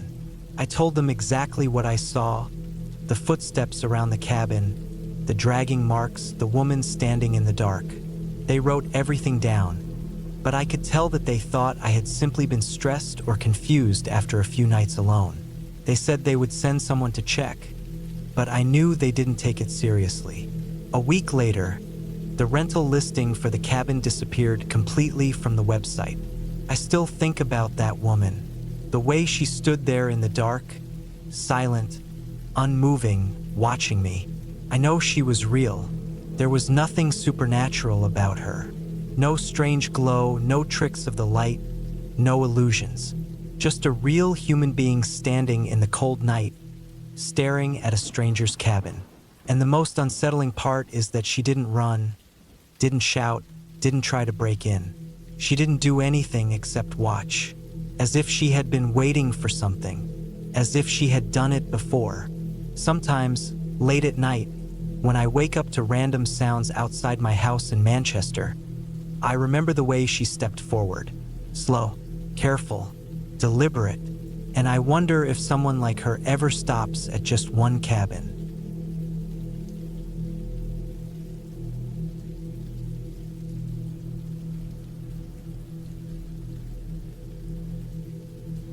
I had been driving for hours, the endless stretch of desert highway blurring past the windshield, the late afternoon sun dropping low behind distant mesas. It was the summer of 1998, and I was 26, trying to escape the chaos of the city for a few weeks of solitude. My uncle had left me the keys to his old cabin somewhere near the Arizona-New Mexico border. He'd warned me it was out there, but I didn't fully grasp what he meant. I thought it was just isolated. I thought I'd be alone. The cabin itself was tucked into a small canyon, a forgotten patch of land where even the road seemed to give up. By the time I reached it, the sky was a bruised orange, the kind that makes shadows stretch like fingers across the dirt. The cabin was small, nothing fancy. Wooden walls warped with age, a rusted metal roof, and a thin plume of smoke curling from the chimney. The windows were grimy, yellowed with years of dust, but the structure seemed sound enough. I parked my old pickup truck in front, unloaded my bag, and stepped onto the rough wooden porch. The boards creaked beneath my weight, and I made a mental note to be careful. Inside, it smelled of old wood, dust, and a faint, almost metallic tang I couldn't place. The place was simple: a small kitchen with a cast iron stove, a living area with a threadbare couch, and one tiny bedroom. I set down my bag and lit the old kerosene lamp my uncle had left behind. The dim light cast long shadows across the walls. I was alone, truly alone, with only the distant howl of coyotes as company. At first, it was liberating, the kind of quiet that makes the city feel like a distant nightmare. The first night passed uneventfully. I slept on the thin mattress, listening to the wind scrape across the canyon. But the second night, something changed. Around 2 in the morning, I woke to a sound outside the cabin. It was faint at first, a rustling that didn't belong to the wind. I froze, listening. My mind tried to convince me it was a coyote, a stray dog, or even the shifting of old wood. But the rhythm of it, the way it moved from east to west, felt too deliberate. I tried to ignore it, telling myself I was imagining things. Eventually, exhaustion won, and I drifted back to sleep. The next morning, I found something strange near the cabin. Tracks. They weren't deer or coyote tracks. They were larger, almost human-like, but wrong. Elongated toes, claws instead of nails, and a gait that suggested the creature could walk on all fours if it wanted. I snapped a few photos with my old film camera, my hands shaking. Even in the bright morning sun, the tracks sent a chill through me. I spent the day exploring the surrounding canyon, telling myself I was being paranoid. The desert can play tricks on your mind, I told myself. Shadows stretch, rocks move in the corner of your eye. That night, the noises returned. Louder this time. There was a snapping of branches, soft at first, then louder, closer, circling the cabin. I stayed awake, heart hammering, staring at the windows.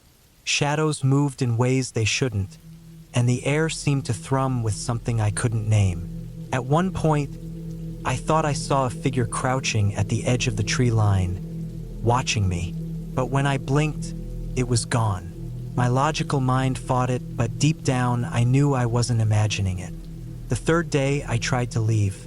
I packed my bag and went to start the truck, but it wouldn't turn over. The battery was dead, though I had checked it the night before. I cursed myself for not bringing jumper cables.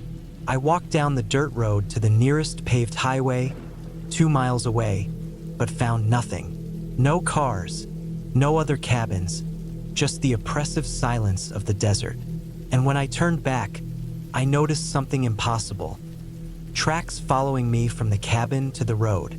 I hadn't heard anything, but they were there, like the creature had been shadowing me. By the 4th night, I was terrified. I had barricaded the doors with whatever I could find, stacked chairs and the old stove bench against them. Every little sound made me jump. Footsteps on the porch, the scraping of claws across the roof, low guttural sounds that made my stomach twist. I stayed up all night, watching. Around 3 in the morning, I saw it. It wasn't human, not entirely. It moved on four legs at first, low to the ground, but then it straightened, standing upright in a grotesque imitation of a man.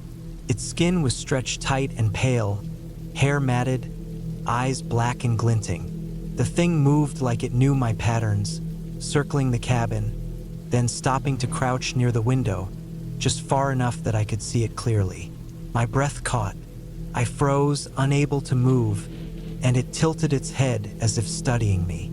Then, without warning, it sprinted toward the back of the cabin, vanishing into the shadows. I couldn't sleep the rest of the night. Dawn never felt so sweet. When the first light hit the canyon, I ran to the truck. The battery was fine now, inexplicably, and I drove without looking back. I didn't stop for anything, water, food, nothing. I only knew I had to get out. Weeks later, I researched what I had seen. Stories from the Navajo and local residents described skinwalkers, creatures capable of imitating human and animal forms, hunting silently, blending into the landscape. I had laughed at such stories before. I didn't laugh anymore.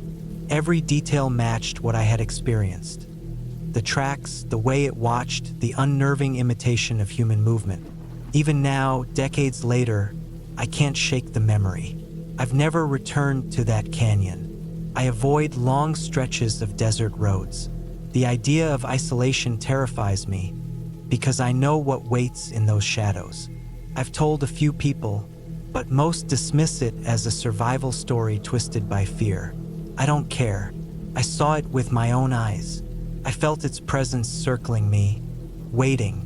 The ending for me was survival. I escaped, but the memory follows me like a shadow.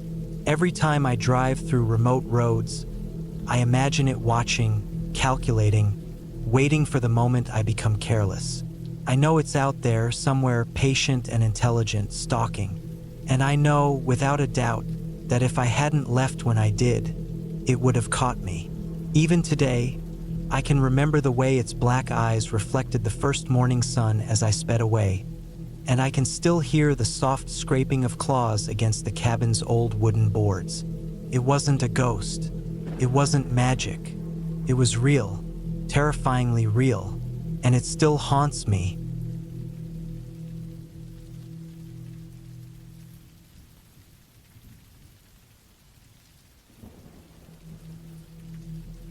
It was the summer of 2012, and I had decided to take a week off from my city life in Denver.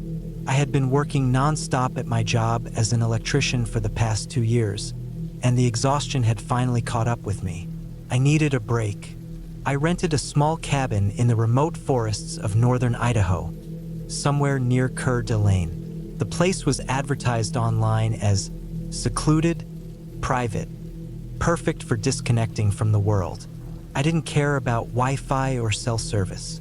I wanted peace and quiet, some time to think without the constant buzzing of the city in my head.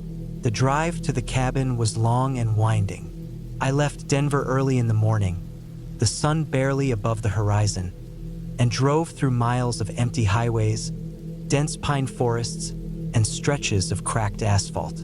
By the time I reached the last turnoff, it was late afternoon. The cabin itself was hidden behind a thick line of trees. The dirt road leading up to it was overgrown in places, and the last few hundred meters had no real path, just tire tracks pressed into the ground. The cabin was old but sturdy, a single story with faded brown siding, a small porch, and windows that reflected the surrounding trees. The air smelled of wet pine and dirt, and I could hear birds somewhere far off, though the forest felt unnervingly quiet at the same time. I spent the first evening unpacking, lighting the fireplace, and settling in. The cabin was small but comfortable. There was a kitchen with an old stove, a fridge that hummed faintly, a bedroom with a thin mattress, and a small living area with a worn couch. I had brought food, water, and some basic camping supplies just in case. Outside, the sun dipped below the horizon, leaving long shadows across the forest floor. I felt a strange mixture of relief and unease, relief to be away from the city, but unease because the isolation was palpable. At one point, I heard something scratching at the back of the cabin, probably a raccoon or some other small animal, I told myself. I made sure the doors were locked and went to bed. The next day, I decided to explore the area. I walked along the small trails that snaked through the trees, taking in the sound of leaves under my boots and the occasional call of a distant bird. The forest was dense, and the sunlight barely touched the ground in some places. I stumbled across an old stream, its water surprisingly clear and cold, and I spent some time just sitting there, dipping my fingers in. Everything felt peaceful, almost too peaceful. By the time I got back to the cabin, the sky was beginning to gray, hinting at rain. I built the fire again, cooked some canned beans and rice, and tried to read a book. But something in me couldn't shake a growing sense of being watched, as if the forest itself was aware of me. I laughed quietly to myself and went to sleep, trying to ignore the feeling. On the third day, the weather turned sour. The sky opened up, rain falling in sheets, bouncing off the roof and drumming on the windows. I couldn't go outside, so I spent most of the day inside, pacing, checking the locks, and staring out at the storm. Around midday, I heard a distant vehicle on the dirt road leading up to the cabin. I froze. The place was supposed to be isolated, and the nearest neighbors were miles away. The sound faded after a few minutes, but the unease stayed. That night, the rain stopped, but the air was heavy with fog. I stepped onto the porch for a moment, peering into the darkness. Something moved near the treeline, something big. I couldn't make out what it was. I went inside quickly, locking the door again and trying to calm myself. On the fourth day, I discovered tracks in the mud outside the cabin. At first, I thought they were deer or maybe a bear, but the pattern seemed off, uneven, and too human. They led from the edge of the forest directly to the cabin and back into the trees. My stomach sank. Whoever or whatever had made those tracks had been close. I checked the windows, the doors, even the fireplace chimney. Everything seemed intact. Still, I couldn't shake the tension, that constant feeling that I wasn't alone. I spent the night with a heavy metal wrench I found in the corner of the living room, just in case. By the fifth day, I had resolved not to leave the cabin until I figured out what was going on. I double-checked my food supplies, water, and tools. I knew the nearest town was over an hour away, and it would be dark before I could make it there if I left. Around noon, I decided to set up some makeshift alarms outside, empty cans tied to strings around the perimeter. It wasn't much, but it would alert me if someone came near. Later in the day, I heard the sound of footsteps crunching under the wet leaves outside. They weren't random. They moved with purpose, circling the cabin. I stayed inside, heart pounding, waiting for hours until the sounds faded. That night, I barely slept. Every creak of the cabin, every rustle of the trees made me flinch. Around 3 a.m., I heard a low thump against the back wall. Someone was there. My mind raced. Was it a burglar, some vagrant hiding out, or worse? I stayed quiet, holding the wrench, listening. Then another thump, closer this time. I remembered the shotgun I had brought for hunting season, hidden under the bed. I grabbed it, chambered around, and stayed crouched, listening. After what felt like an eternity, the thumps stopped. The fog outside was thick, making it impossible to see, and I didn't dare open a window. I waited until the first light of dawn, exhausted and terrified. The next morning, I decided to leave. I packed everything quickly, my hands shaking, my heart still racing. As I drove down the muddy road, I noticed tire tracks along the dirt path, fresh, deep, and matching the width of a full-sized pickup. They followed my own tracks, circling back toward the cabin. Whoever had been there had been watching me the whole time. The forest, once peaceful, now felt like it had eyes everywhere. I didn't stop, didn't look back. I drove straight to the nearest police station and reported the incident, giving them the cabin location, the tracks, and the details. They took me seriously and promised to check the area. A week later, I returned with a deputy. The cabin was empty.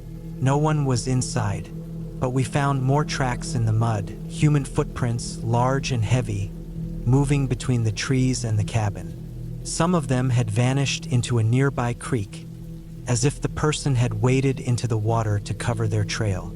The deputy told me it wasn't uncommon for people to hide out in abandoned cabins in the area, sometimes squatters, sometimes criminals on the run. He assured me that the place would be checked regularly, but the thought of someone watching, waiting, made my stomach turn. I realized how fragile safety really was, how quickly isolation could become terrifying. I never went back to that cabin. I still think about it sometimes, about how close I came to a dangerous encounter without even seeing anyone. The forest was beautiful, peaceful on the surface, but it had a darkness of its own, a quiet menace that could make the strongest person feel powerless. I learned that day that being truly alone in the wilderness isn't just about the lack of people. It's about the uncertainty, the not knowing, and the ever-present possibility that someone could be right there, hidden in the shadows, waiting. The experience changed me. I became more careful, more aware of my surroundings, and a little more skeptical of those perfect getaway listings.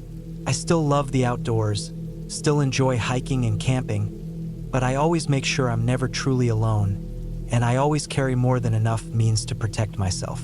Some lessons are learned the hard way, and that week in Idaho was one of the hardest, most frightening experiences of my life.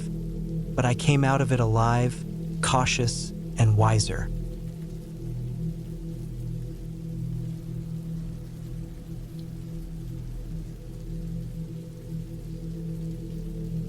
I had been thinking about building the cabin for months, ever since I got fed up with the endless noise and stress of city life.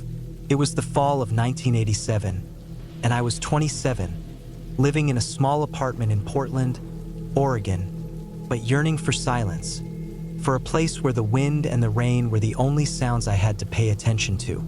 I had found a small clearing in the dense forests of the Cascade Range, about an hour's hike from the nearest dirt road. The land was mine, or at least it was legally mine. In reality, it felt like nature's land, and I was just an intruder trying to claim a tiny corner for myself. I had spent weeks hauling supplies in, mostly by backpack and with the help of an old wheelbarrow that barely survived the rough, muddy trails.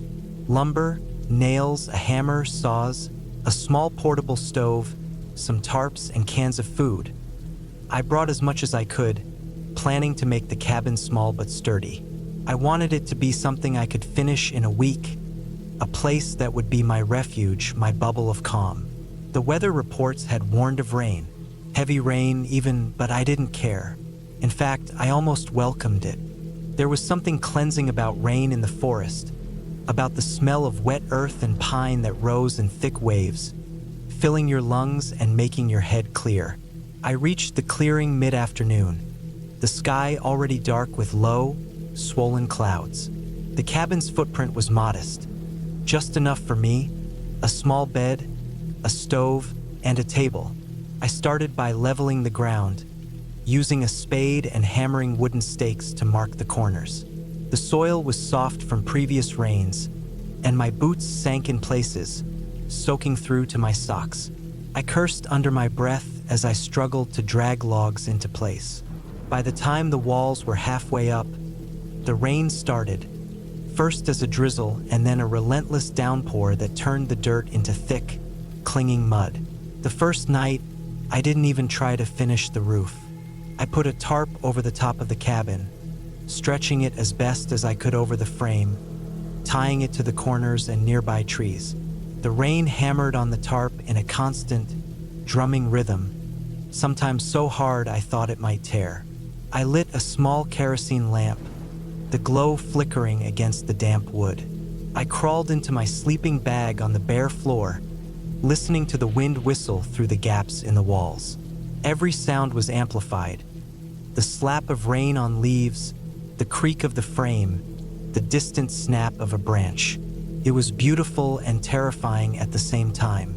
The next day, I worked feverishly to finish the roof and get some proper protection from the elements. The rain had soaked the timber, and my hands were raw from handling wet wood. The smell of wet pine and mud was overwhelming. I nailed shingles as quickly as I could, my muscles screaming with each strike. By late afternoon, the roof was in place, and I felt a small victory swell in my chest. I could finally sleep without worrying about the rain drenching me in the night. But the forest didn't let up. That night, the rain came harder than ever, pounding the roof and sides of the cabin. I had built a small fire pit in the center, and the smoke mixed with the damp air, stinging my eyes. I watched shadows dance on the walls, shadows of the trees bending in the wind. Every so often, the cabin shuddered as a gust forced its way through the gaps, and I'd grip my knees, telling myself it was fine, that it was only wood and wind. By the third day, the rain had turned into a constant torrent. The small creek near the clearing swelled, and water began to seep into the cabin where my tarps didn't fully cover the gaps. I stacked rocks along the edges and dragged soaked logs to form a crude barrier. My clothes were wet all the time, my hair plastered to my head, and blisters had formed on my hands. Yet, I worked on, driven by stubbornness and a strange thrill. That night, I lay awake in the dark, listening to the rain and wind. The forest was alive with sound. I could hear the distant cry of a bird, maybe a hawk or an owl, calling through the storm. Branches cracked and fell somewhere nearby. My heart raced each time a large gust made the cabin shiver. I thought about how far I was from anyone, how long it would take for someone to realize I was missing if something went wrong. A small, nagging panic crept in, but I pushed it aside. I had wanted this isolation, and now I had it. The next day, I decided to dig a small trench around the cabin to direct water away from the walls. My arms ached, my back throbbed, but the effort paid off. Water no longer pooled inside, and I felt a tentative sense of safety. I also started stacking firewood inside, higher this time, away from the damp ground. That evening, the rain finally slowed to a drizzle, and the forest seemed to exhale, as if acknowledging my persistence. A few days later, I was finishing the final touches. I had built a small shelf above the stove, nailed the door solidly to prevent the wind from blowing it open, and smoothed the floor as best I could. I even managed to rig a small rope pulley for the lantern so I could raise and lower it without leaving my sleeping bag. The cabin was far from perfect, but it was mine, and I felt a deep, satisfying pride. One night, when the rain had stopped completely and the forest was eerily quiet, I stepped outside to look at the sky. Stars were peeking through gaps in the clouds, and the ground smelled clean, earthy, and sweet after days of relentless rain. I realized I could see the cabin in a different light now. It was small, rough, and awkward, but it stood firm against wind and rain. I could survive here, and I could live in this solitude. In the following days, I settled into a rhythm. I woke early, checked the surroundings, tended to my small fire, cooked my meals on the little stove, and continued to improve the cabin, adding small details. A better latch for the door, a windbreak of logs along one side, a small shelf for dishes. The isolation was no longer threatening. It was peaceful. The forest no longer seemed menacing but alive in a way that made me feel part of something larger, something unbroken by city noise or the passing of strangers. By the end of the first week, the cabin was functional and cozy. I had a dry floor, a secure roof, stacked firewood, and even a small makeshift chair from a fallen log. I realized then that the fear, the raw effort, the endless rain, had all led to this moment of clear achievement. The storm had tested me, but I had survived. I had built a shelter from nothing but timber, nails, and determination, and it had held. That night, I sat inside the cabin, watching the small fire burn, and I felt a profound calm. The wind rustled the trees, and somewhere in the distance, water trickled over rocks. I had no one to talk to, no distractions, no immediate obligations. The cabin was small, imperfect, and soaked in the earthy scent of the forest, but it was a home. I understood then that survival was not about grand plans or city comforts. It was about persistence, care, and attention to the world around you. I slept soundly that night, the wind whistling outside, the cabin creaking gently, and the faint smell of wet pine filling the air.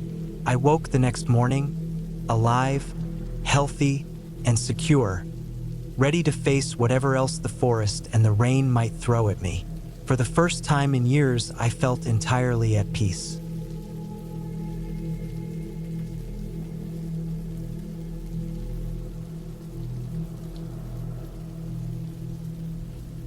I was 28, a park ranger in the remote stretches of the Cascade Mountains in Washington state, and the summer of 2016 had been unusually dry. Fires had already started popping up in scattered pockets, and the forest was quiet in a way that made the hairs on the back of my neck stand on end. I had been assigned a week-long solo patrol out in the northern section of the park, a patch of forest few visitors ever reached. The plan was simple: check on the old maintenance cabins, make sure the trails were clear, and report anything unusual. The nearest ranger station was a 2-hour drive over gravel roads that twisted like broken ribbons through the mountains. By the time I reached Cabin 7, it was late afternoon. The cabin itself was a small, boxy structure made of weathered pine logs, with a stone chimney that looked as if it had been built decades ago. The forest around it was thick, a mix of towering firs and spruce, the sun slanting through in long golden shafts. The air smelled like moss and old earth, dry enough to crackle underfoot. I parked my ranger truck a few yards away and unloaded my gear: food, water, a portable radio, and a couple of spare batteries. Cabin 7 had no electricity. I relied on a small solar panel on the roof to keep the radio and my flashlight charged. The first hour passed uneventfully. I walked around the cabin, checking the perimeter, noting tree growth and any signs of wildlife. A red fox darted past me, vanishing into the brush, and I thought little of it. Inside the cabin, it was dusty but serviceable. The old wooden floorboards creaked under my boots, and I could hear the faint hum of the forest through the thin walls. I lit a small propane stove to make coffee and sat by the window, letting my eyes adjust to the long shadows creeping in from the west. That's when I noticed the tracks. They were faint, pressed into the soft dirt just outside the cabin, leading away toward the thick trees. Not deer or bear, too small and narrow, with a distinctive shape I couldn't immediately place. I crouched closer and ran my fingers through the soil. They looked like someone's boots, heavy, recent. My stomach tightened. I wasn't supposed to encounter anyone here. The cabin was considered a dead zone for hikers this time of year. I decided to stay put for now, not wanting to wander into the forest alone at dusk. I double-checked the locks on the cabin door, then lit a lantern to supplement the fading light. Hours passed. The forest outside darkened into an almost oppressive black. Every sound, the snapping of a twig, the rustle of leaves, the occasional hoot of an owl, made me tense. I tried to keep my mind on something mundane, like my paperwork and trail reports, but the tracks lingered in my thoughts. Around 10:30 p.m., I heard it, a low, slow crunch of footsteps circling the cabin. Not fast, not like an animal, but deliberate and heavy. I froze, listening. The sound stopped, then shifted slightly, as if the person, or whatever it was moving behind the trees on the far side of the cabin. My hand instinctively went to the rifle leaning in the corner, my flashlight ready. I knew the nearest backup was hours away. I tried to convince myself it was a lost hiker, but something in the rhythm of the steps told me otherwise. They were too methodical, too cautious, like someone who had been watching the cabin and waiting. My mind ran through scenarios. Most of them didn't end well.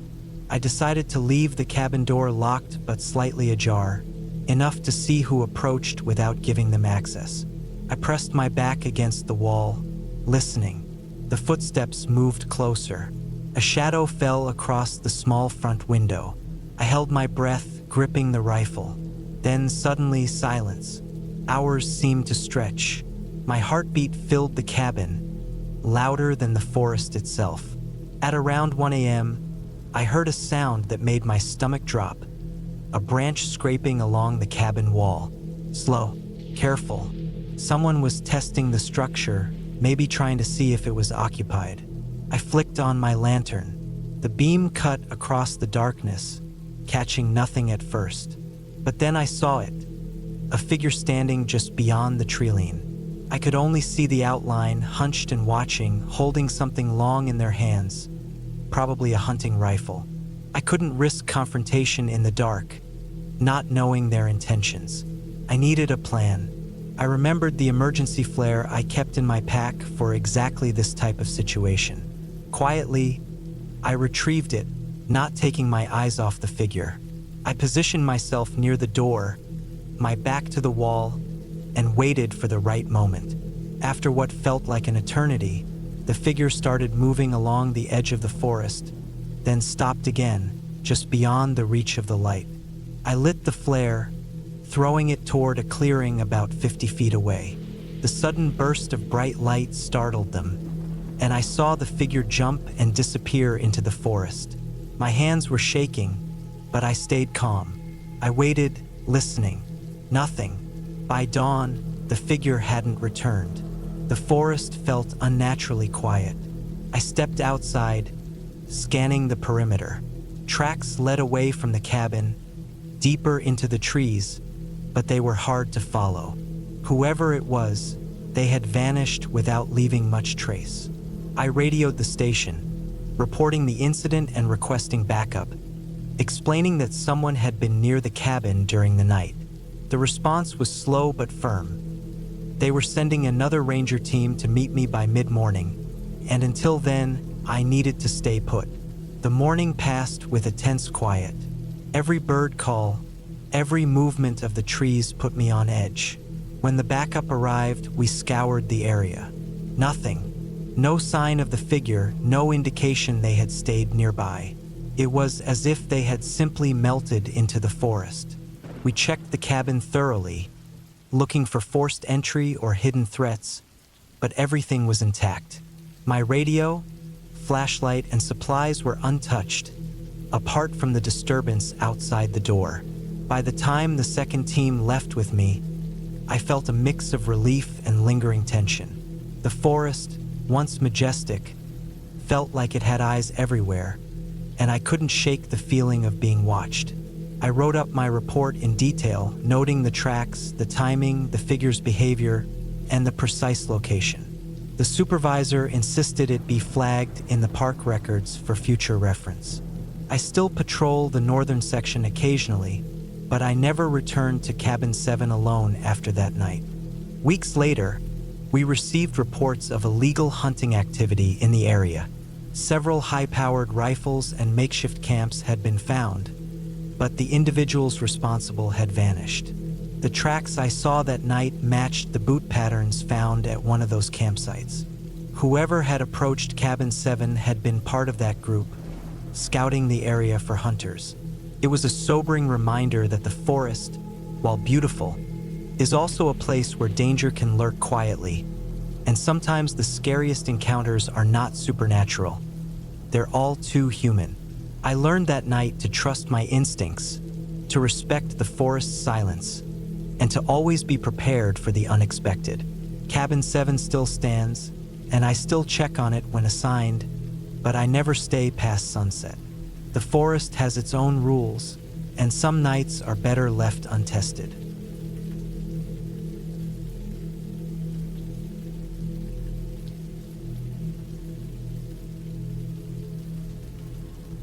I remember the first time I ever set foot near the old cabin by the graveyard. It was the late autumn of 1987, and I was 22, fresh out of college and restless, eager to escape the smothering heat of the city for a few days of quiet in the countryside. I had heard of the cabin from a friend of a friend, a small, derelict structure on the edge of a forgotten graveyard in the woods of upstate New York. He described it as rustic and isolated, a perfect place for someone wanting to be alone. I didn't think much of it at the time. I just wanted solitude, the kind that made your own thoughts feel loud. The drive there was longer than I expected. The roads were narrow and twisting, flanked by dense forests whose branches clawed at the sky. By the time I turned onto the last dirt path, the sun was low, casting long skeletal shadows across the ground. I could see the gravestones from the road, scattered and crooked, some toppled or half swallowed by earth. It had the kind of silence that makes your ears ring, the kind that feels heavy in your chest. I parked my old Ford at the edge of the clearing and walked the last 100 yards to the cabin, the gravel crunching under my boots. The cabin itself was small, no more than a single room, with a pitched roof sagging in the middle. Its wooden walls were gray with age, the paint long gone, and the windows were grimy with streaks of dirt and old rain. A thin wisp of smoke, or maybe fog, rose from the chimney, though I knew no one lived here. The front porch sagged dangerously, the boards warped and splintered. I hesitated for a moment before stepping inside, my fingers brushing over the rough wood of the doorframe. Inside, the air was cold and dry. Dust motes floated in the sunlight that slipped through the cracks in the boarded windows. The floorboards creaked under my weight, groaning like they were warning me. There was a small stove in the corner, blackened with soot, a few broken chairs, and a table with deep scratches across its surface. A smell lingered, old wood, damp earth, and something else I couldn't quite place. It was musty but also strangely metallic, like rust. I thought perhaps it was from the nails in the floorboards or maybe from the graveyard just beyond the clearing. I decided to spend the night. I had brought a sleeping bag, some canned food, and a lantern, but no firewood. I knew I could collect some from the surrounding woods, but the forest felt oppressive, and the shadows between the trees seemed unnaturally deep. I set my bag down on the floor and tried to ignore the feeling that I was being watched, though there was no one there. The wind whistled through the cracks in the walls, carrying with it the faint smell of soil and decaying leaves, and every creak in the cabin sounded amplified, like footsteps echoing in a hallway far bigger than it really was. I spent the evening exploring the surrounding graveyard. It was small, maybe 50 graves, most of them old and forgotten. The headstones were cracked, tilted, or almost entirely sunk into the earth. Some had names barely legible, worn smooth by decades of wind and rain. I walked slowly, careful not to trip over roots or stumble into the uneven ground. The air smelled damp and earthy, mixed with something sharper, like iron, and every rustle of leaves or snap of a twig made my heart skip. The sense of isolation was overwhelming. There was no sound except my own breathing and the distant caw of a crow. I found a small stone wall at the far end of the graveyard, separating it from the forest. Behind it, the ground dipped slightly, forming a narrow ravine filled with tangled undergrowth. I didn't go in, but I could feel it watching me, or maybe that was just my imagination. The graves closest to the cabin were more recent, though still neglected. One was for a man who had died in 1975, another for a child from 1981. Their markers were simple, faded crosses, nothing ornate. I shivered and decided to head back before it got too dark. Night fell quickly.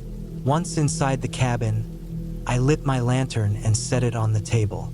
Shadows danced across the walls as the flame flickered. I ate a can of beans and drank some water from my bottle, trying to calm the nervous energy in my chest. As the night deepened, the sounds of the forest grew louder. Branches scratched against the cabin walls, and every animal sound seemed unnaturally close.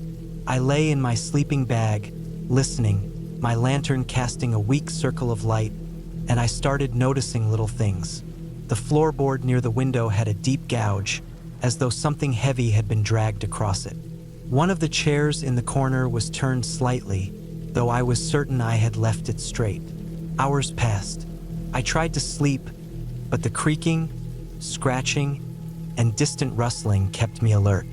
At one point, I heard a thump outside, heavy and deliberate, followed by silence. My heart raced, and I held my breath, straining to hear anything else. I convinced myself it was a fallen branch or maybe an animal, but the sound had been too solid, too rhythmic to be random. I stayed awake until the first light of dawn crept through the window cracks, illuminating the cabin's interior. The shadows retreated, and the wind died down. In the morning, I explored the cabin again in daylight. I noticed the floorboards near the window had deep scratches, leading toward the door. There were smudges in the dirt near the entrance, as if someone or something had been there recently.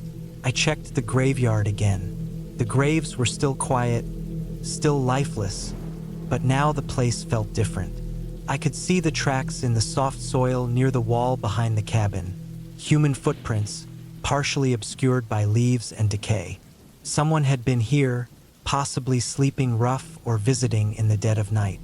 The thought was unsettling, but also oddly relieving. There was a tangible, human explanation for the fear that had gripped me, even if it hadn't been comforting at the time. I packed up my things, my hands still trembling slightly from the adrenaline of the night, and locked the cabin door behind me. I walked back to my car slowly, keeping my eyes on the forest. Nothing followed me, nothing moved in the shadows. The morning was crisp and cold, the sun filtering weakly through the trees. I started the engine, the vibrations of the car under me grounding me in reality, and drove away from the clearing. I glanced in the rearview mirror at the cabin, shrinking in the distance, framed by the crooked gravestones. Even now, decades later, I remember that place vividly. It wasn't haunted by ghosts or monsters. The terror came from isolation, the unknown, and the knowledge that humans leave traces in the world long after they're gone. Footprints, marks, and memories that linger. The cabin by the graveyard taught me that fear doesn't need supernatural forces. It thrives in empty spaces, in silence, and in the unexplainable details we overlook in our daily lives. I never returned, but I sometimes think about the tracks and scratches I saw that morning. Whoever or whatever had been there before me had left without explanation, just like the cabin itself. And somehow that made the fear real and lasting, but also grounded. I survived, and I learned to respect the quiet, the shadows, and the old places that humanity has all but forgotten.